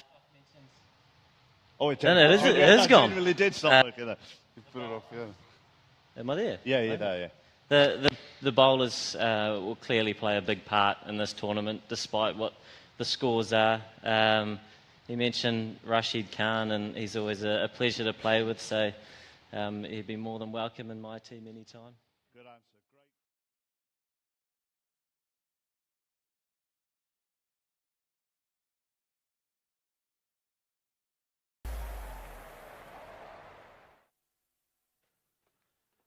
Good afternoon, everybody, media and guests. Thank you very much for coming. Welcome to the ICC Men's Cricket World Cup 2019 Captain Media's Day. My name is Mark Chapman. I'm going to guide you through the proceedings over the next hour or so. And for those of you who aren't from the UK or even aren't from London and don't know this area, we are very close to an iconic UK sporting venue in Hackney Marshes, just a stone's throw away from here. And that is the home, really, of London's grassroots sporting scene.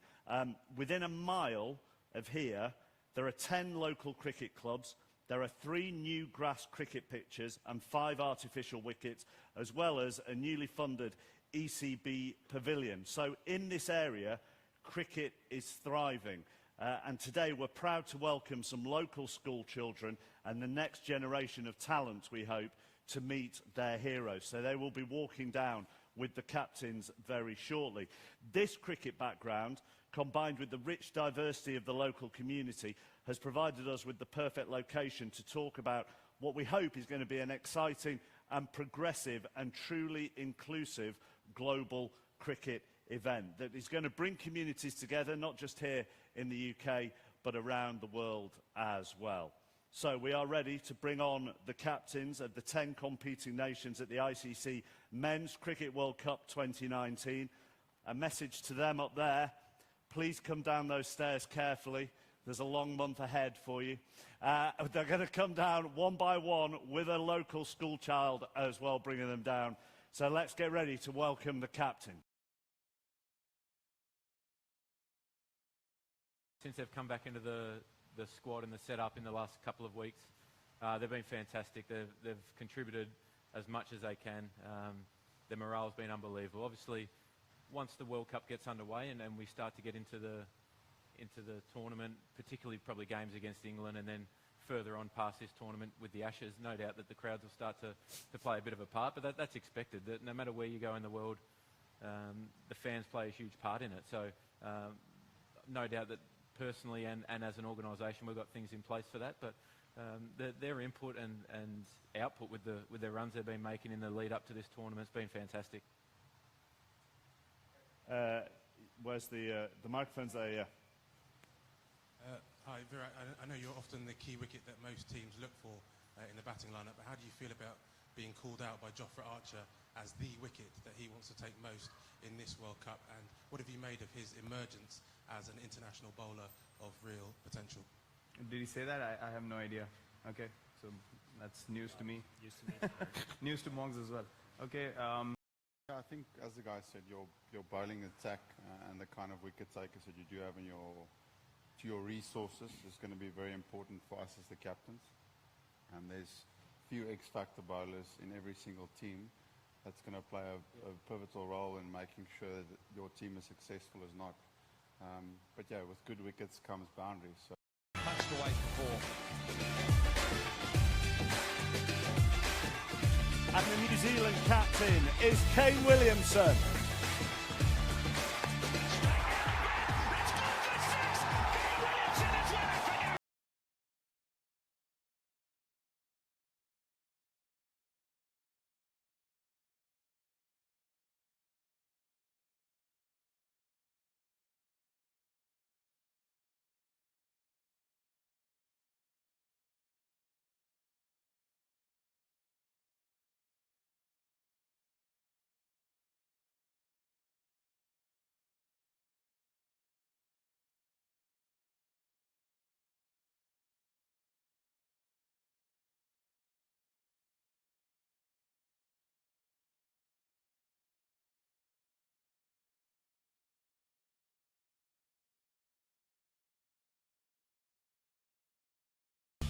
Representing Bangladesh, their captain, Mashraf Mortaza. Mashraf Mortaza has picked up another wicket, so this is fantastic beginning by Bangladesh. And what a performance it has been for him with the ball. And the Australian captain is Aaron Finch. Strength, power from Aaron Finch. Tickled fine, and Aaron Finch goes through to 100 on his home ground. What a day. The South African captain, Faf du Plessis. Here comes Faf du Plessis in the stands. 6 runs. The raise of the arms, 100 off 103 balls. 2 more to come. The captain of Sri Lanka, Dimuth Karunaratne. Excellent shot. Rocked back, punched away for 4. And the New Zealand captain is Kane Williamson.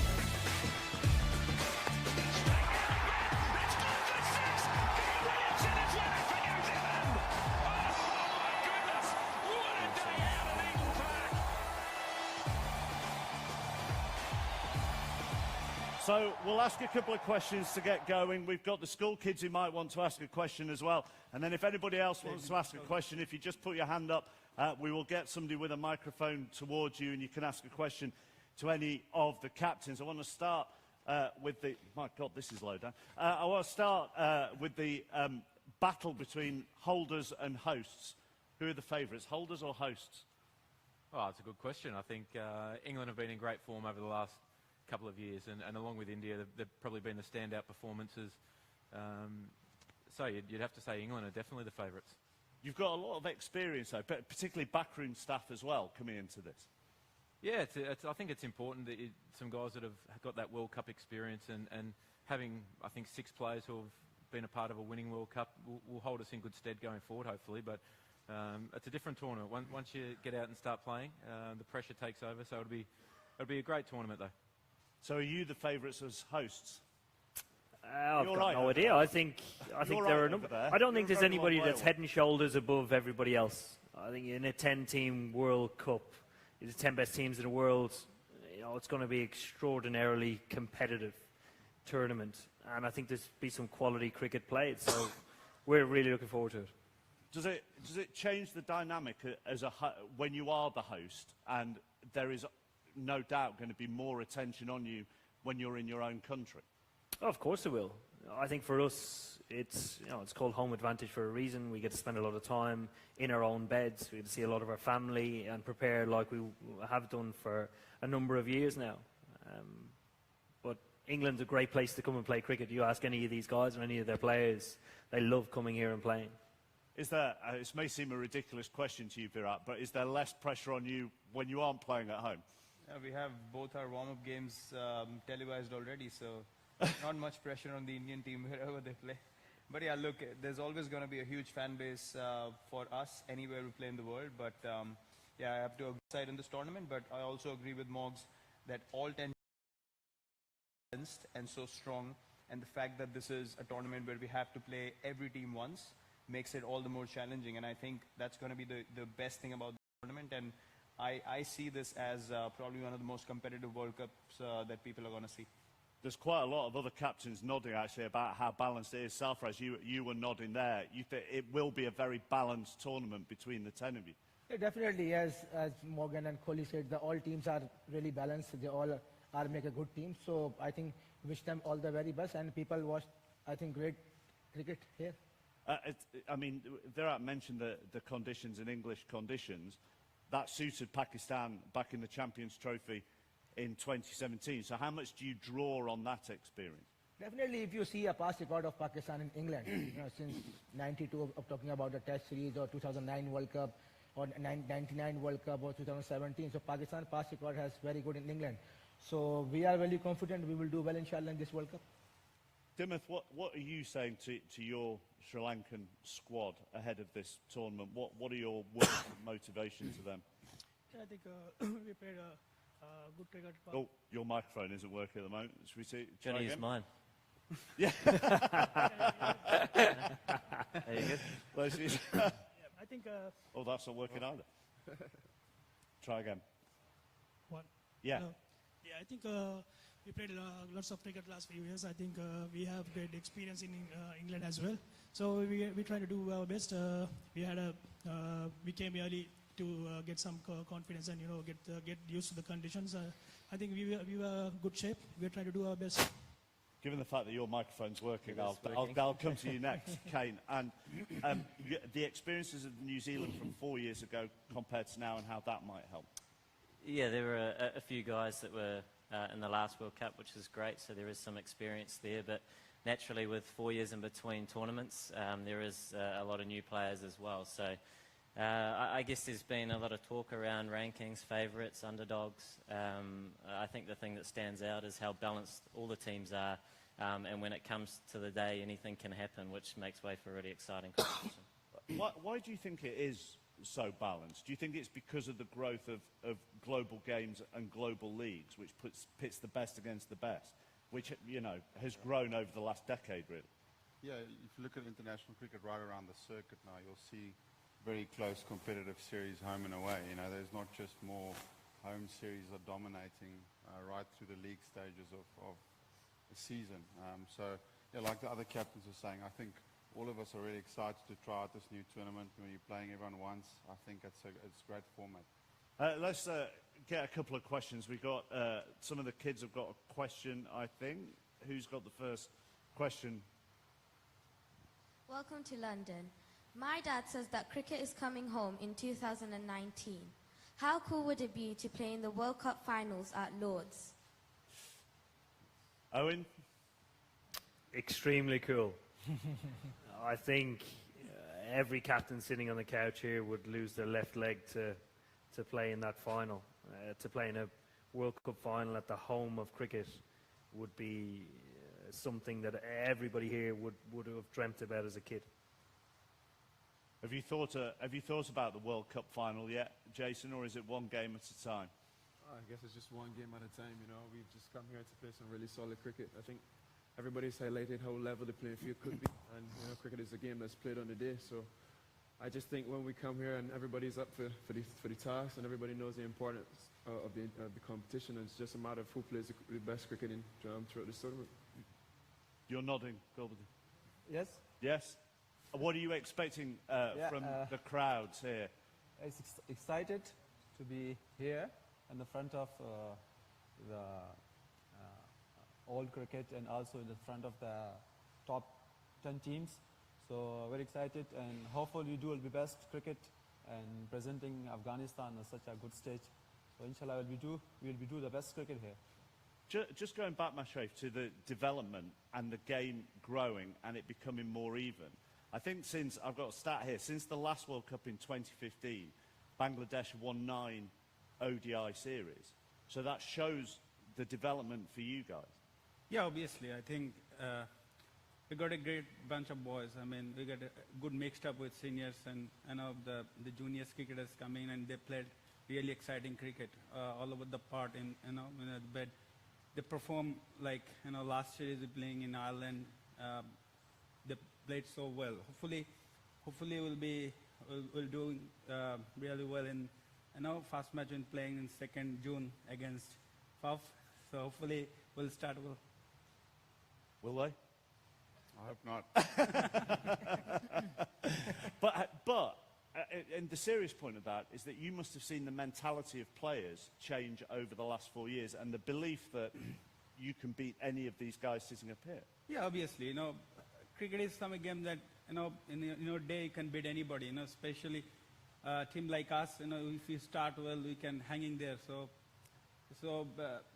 we are pretty much confident that we can beat, but depends then, no, everything is dependent on starting, so hopefully we'll start well. Let's see if anybody out in the audience has got a question. It's quite dark out there, so I'm going to need some help from the volunteers. If you've got a gentleman there. My question is from Sarfaraz. Sarfaraz, we've seen 2 years back in Champions Trophy that in spite of all the not so good performance, you grabbed the Champions Trophy. And what do you think about this time? My first question is, do you regret the idea to play 5 matches against England? And what about the morale of the boys in the team after this series? No, I don't think so. We are regret to play 5 ODIs. I think it's a good practice for us, and we had played lots of good quality cricket here. So I think morale was very high for my team, and we are ready to play World Cup, and we are really hopeful to play good cricket here. Did you learn a lot from those warm-up matches? Yes, definitely. You know, I think this is not a warm-up match.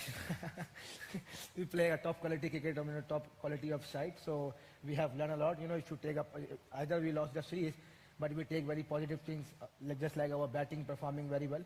So we are working with the fielding very hard in this at the moment. So hopefully we will do well as a team, inshallah. What did you learn from those warm-up matches? A huge amount. Certainly going into the series against Pakistan, having looked back at 2017 Champions Trophy, by far and away Pakistan were the best team in that tournament. So we know how dangerous they can be on any given day. So turning up to every game knowing that they can produce a performance that's good enough to beat anybody in the world was a huge motivation for us. It was obviously a high-scoring series and a very hard-fought series as well. Speaking of high scoring, what do you think? I'll come to you, Aaron, first. What do you think the highest score could be at this World Cup? Well, that's a great question. I think if you look over the last couple of years, the trajectory that scores have gone in this country in one-day cricket, they've been going up and up. We've been on the receiving end of the highest one. So I don't want to put a number on it because it's going to be so hard to tell. With some games on some pretty good wickets, on some pretty small grounds, I think that if top orders get going, teams are so explosive these days, and they continue to keep going through the 50 overs. It could be anything. Could it be 500? Are you asking me? Yeah. I was just going to say it really depends on how these boys get up in the morning and come to play, because they seem to be obsessed with getting to 500 before anyone else. They just come and smash from ball one up till 50 overs. So, yeah, look, it could be pretty high scoring, but, you know, this back home we had a press conference and they asked this question as well. But I said, look, 260, 270 is going to be as difficult to get in a World Cup as, you know, chasing 380 or 370. I don't see many high-scoring games happening at the later half of the tournament. Yeah, initially some teams might get on a roll, but you'll see 250 defended as well. That's the kind of pressure the World Cup brings. Why would it go smaller when you get to the latter stages? Why could it go? Why might it not be as free-flowing with the bats? Well, look, it really depends on, not all the teams are going to be in a great position. So the ones that sort of have to make sure that they get the result are the ones that are going to be under pressure to chase even a small score down. So I think it's just the fact that you're going to get closer to the knockout stages is what's going to bring more pressure in the later half of the tournament. And I think all the teams recognize that. No one's going to go gung-ho, you know, right from ball one. In pressure games in a World Cup, you might get a team that just goes on a roll, but I think generally both teams would like to start in a balanced way and then find their way into the game and look to capitalize when the moment comes in. So I see the pressure playing a massive factor in the second half. Do you feel sorry for the bowlers? No. No. I mean, we've spoken a lot about the batting, but of equal importance is the bowling attacks and how they operate in order to restrict perhaps some of those bigger totals. Maybe in the first half of the comp where there may be some more free-flow play, but also we're playing on a number of similar grounds where wickets and blocks may deteriorate a little bit as well. And there are so many matches that whether some are more suited to the bat, I have no doubt that there'll be some more suited to the ball. So everybody has a role to play, and it's important, I guess. We're all hoping that we all stick together as sides to try and navigate our way through the tournament. I mean, do you all have to, and I know some of you do bowl as well, do you all have to work hard as captains to keep the morale of the bowlers up? Yeah, I think we all need to do that because it's not easy. When you see the last England-Pakistan series, everyone scoring 350 runs. So we have to, keep morale up the bowlers. It's not going to be easy enough, but you have to, find out some way to get them all out or reduce under 300 runs. Huh? Same question? Yeah. Yeah, I think, as the guy said, your bowling attack and the kind of wicket takers that you do have in your resources is going to be very important for us as the captains. And there's few X-factor bowlers in every single team that's going to play a pivotal role in making sure that your team is successful as not. But yeah, with good wickets comes boundaries, so you just got to make sure you keep the boys nice and calm. Let's see if we've got the gentleman on the front row. Thank you. My question is Pakistan and Indian captain Sarfaraz and Kohli. Yes, indeed, all matches are very important for all teams, but especially Pakistan versus India match is very, very important, and people are very much excited, and they are looking at tickets, but unfortunately they could not find it. And you will both place in very high level pressure. What do you say on that, please? Do you get tickets? I already changed my WhatsApp. I already changed my WhatsApp number very soon. I think, look, India-Pakistan is always a very, very anticipated match, but we keep saying this again and again. If you ask the players, it's very different from how the fans look at the game compared to how the players played. Yes, you feel the anticipation and you feel the excitement of the fans when you enter the stadium, but as soon as you step onto the field, it's professional, you know, a bowler trying to execute his skills, a batsman trying to execute his skills to the best of their potential, and for us, it's just another game that you need to win as a team. Yes, it brings pressure because the atmosphere in the stadium is very different, and as I said, you only experience that till the time you start, you know, competing in the game. As soon as you get into it, then at the end of the day, it's a game of cricket for all of us.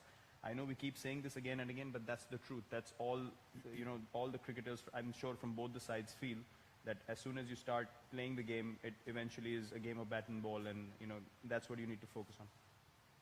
My answer also the same. Nothing. No difference. But when the fixtures come out, because you all play each other, is that the first one you looked at to see when you would play Pakistan, or is there another fixture you look at first? Not really. I mean, in the World Cup, you obviously, I think all the teams must have looked at the first 4 or 5 games that they're going to play, because we're going to play 9. So you prepare accordingly as a side. If the first phase is going to be, you know, how you're going to prepare for different sides, because all the teams would have looked at first 4 games maybe, or, you know, break it down accordingly, however they feel like. So I don't think we single out any game, as I said, because all 10 teams are strong, and on their day they can beat anyone. And as I said, that's the most exciting part of the tournament, and that's something that we have spoken about as a side, that if we focus on playing good cricket, you know, just about us as a side, if we play good cricket, I think we're going to be in a good position in the tournament. If you keep focusing on too much here and there, then, you know, there's too many things to focus on, because the teams are so strong. So I'm sure every team would want to focus on their skills and then turn up on the day and hopefully have that skill set better than the opposition. Jason, does that make the format change, and the fact that everybody plays each other? How does that work? Does that make it more, again, going back to the balance thing? I think it's very exciting. You know, previously you would come in a World Cup and you play 5-6 games in the preliminary stage, and I guess if you make it through to the knockouts, then you have a few more. But I guess it's a good spectacle now to having playing all these sides in the World Cup. You know, you work hard for World Cup, and now with the qualifiers being brought into the fold, now you qualifying, so there's top 10 teams into it. So you would want to play all the teams and give yourself a fair shot of winning the World Cup. And I guess anybody who's lifting the World Cup at the end of it, you know, would be well deserving of it. Is that when you looked at the order of the fixtures, was there one fixture that you looked for first? No, not really. No? You know, I just say you look at the first half of the tournament, you try to focus on narrowing on those first 2 games, and then you move deeper into the competition. Did you look to see when you play them? No, not really. Look, it's very much the same. It's one game at a time, and you're playing at a number of different grounds, so there are so many different parts to it that you need to address before getting any further ahead than just the game that's in front of you. Leave that to the fans. Yeah. Question to Mr. Kohli. Mr. Kohli, in most sports there is usually unity amongst players. Why is that you do not play against Pakistan in your respective countries? What's the reason? That's not a question for me to answer. I think it's about the cricket boards giving you that answer. We don't hold the authority to speak about these things in press conferences. My personal opinion doesn't matter. Okay, we have, Question for Aaron. Aaron, hi. How would you sum up the mood of Warner and Smith on the eve of the competition?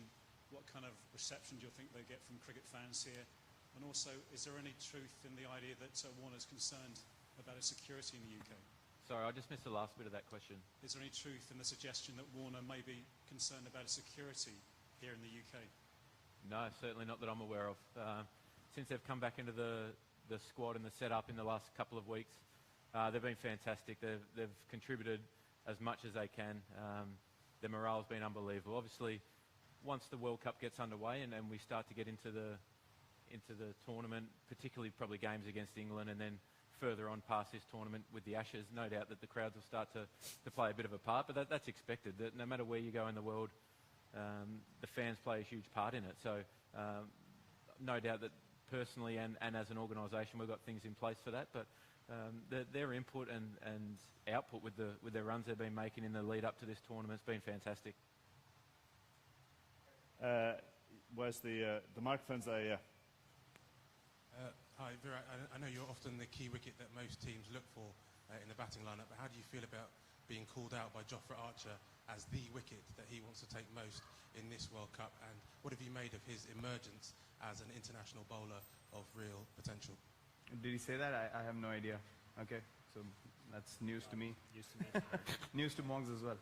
Okay, well look, as we don't really focus on these things, even as a individual, you don't really focus on whether people want to get you out or you're being spoken about more or things like that. Our focus is mainly to contribute to the team in whatever way possible, and I take a lot of pride in performing for the team and making impact performances every game. So if Jofra said that, it's a big compliment because he himself is a world-class bowler, and the way he's come about in the IPL the last couple of years, I've seen him and playing all around the world. There's good reason why he's been fast-tracked into playing for England in a tournament like World Cup. So I think he's probably going to be their X factor because he holds a skill set which is very different from anyone else. He can generate a lot of pace which can be intimidating, and you don't really expect that because of his run-up and but the way he's built, he's just a great athlete, and I'm sure the England team is delighted to have him as well. But he's going to be pretty exciting to watch in the World Cup.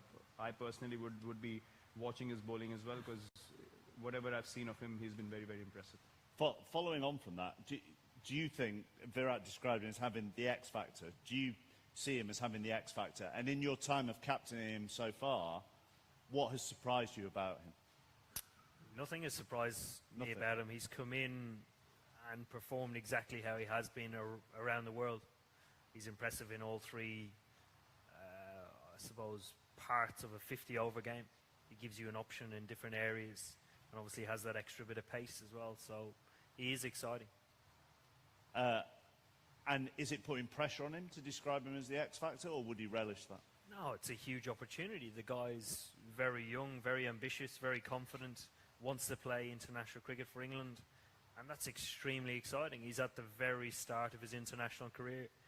It so happens it's the start of a World Cup and Ashes year that he could potentially have a lot of time playing. So,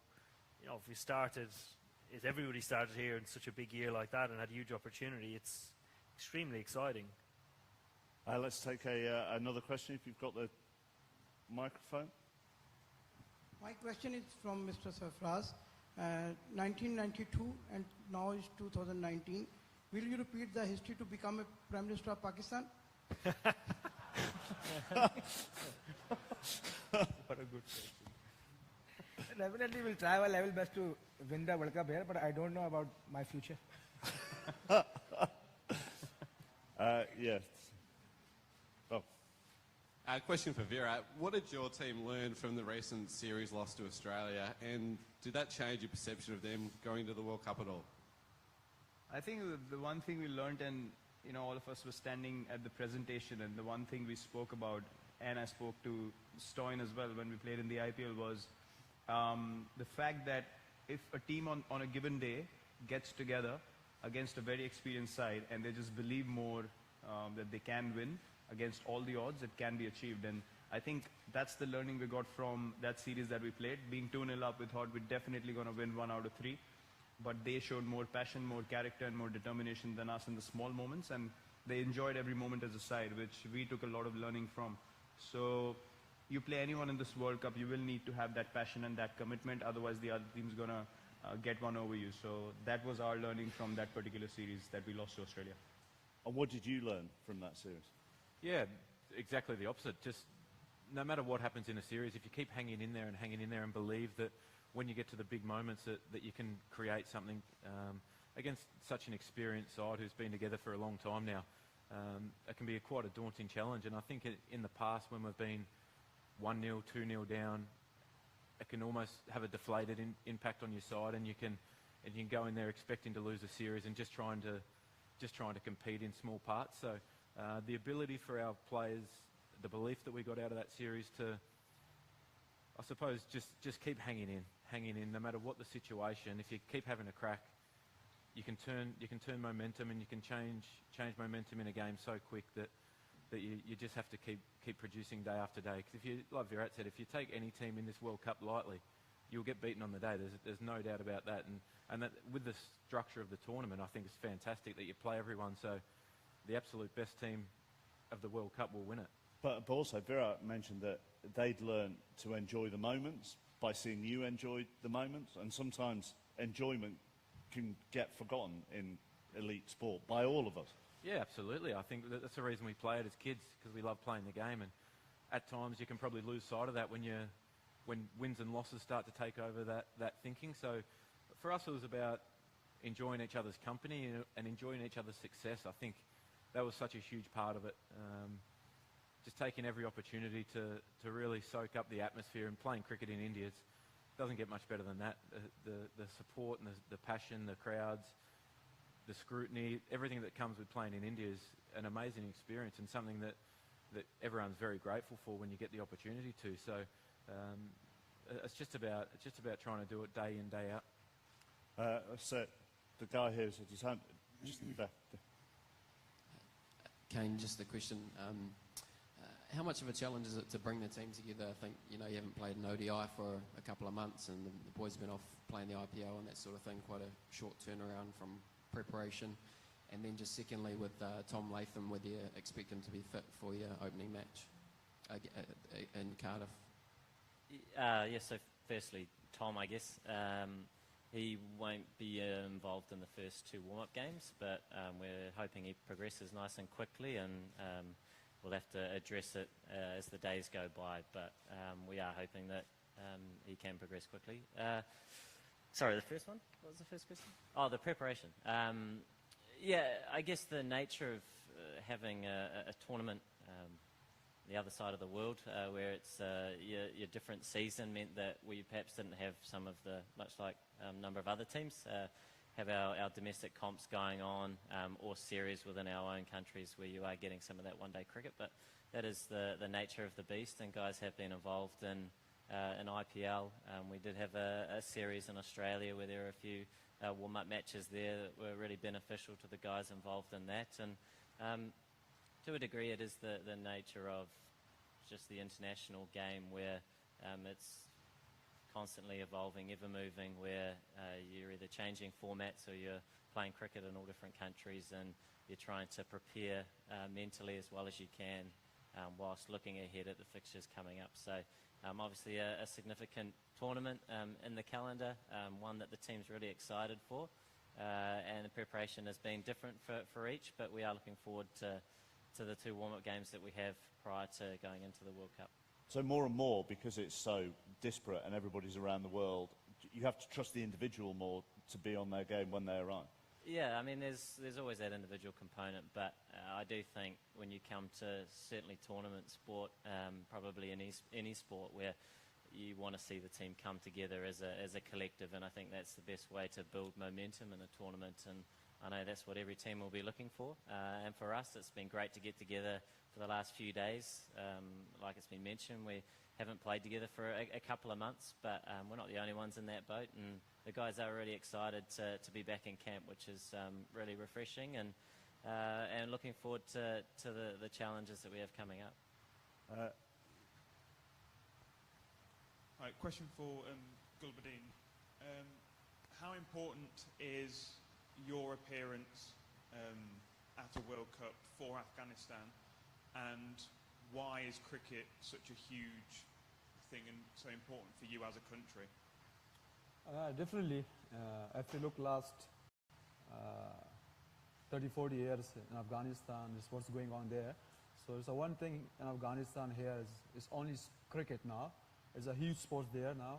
It's the first sport in Afghanistan now. So they get together the people and giving hope to the people of Afghanistan is one thing I think is a cricket there. So that's why I'm very excited to be here to lead my team and lead my country in the front of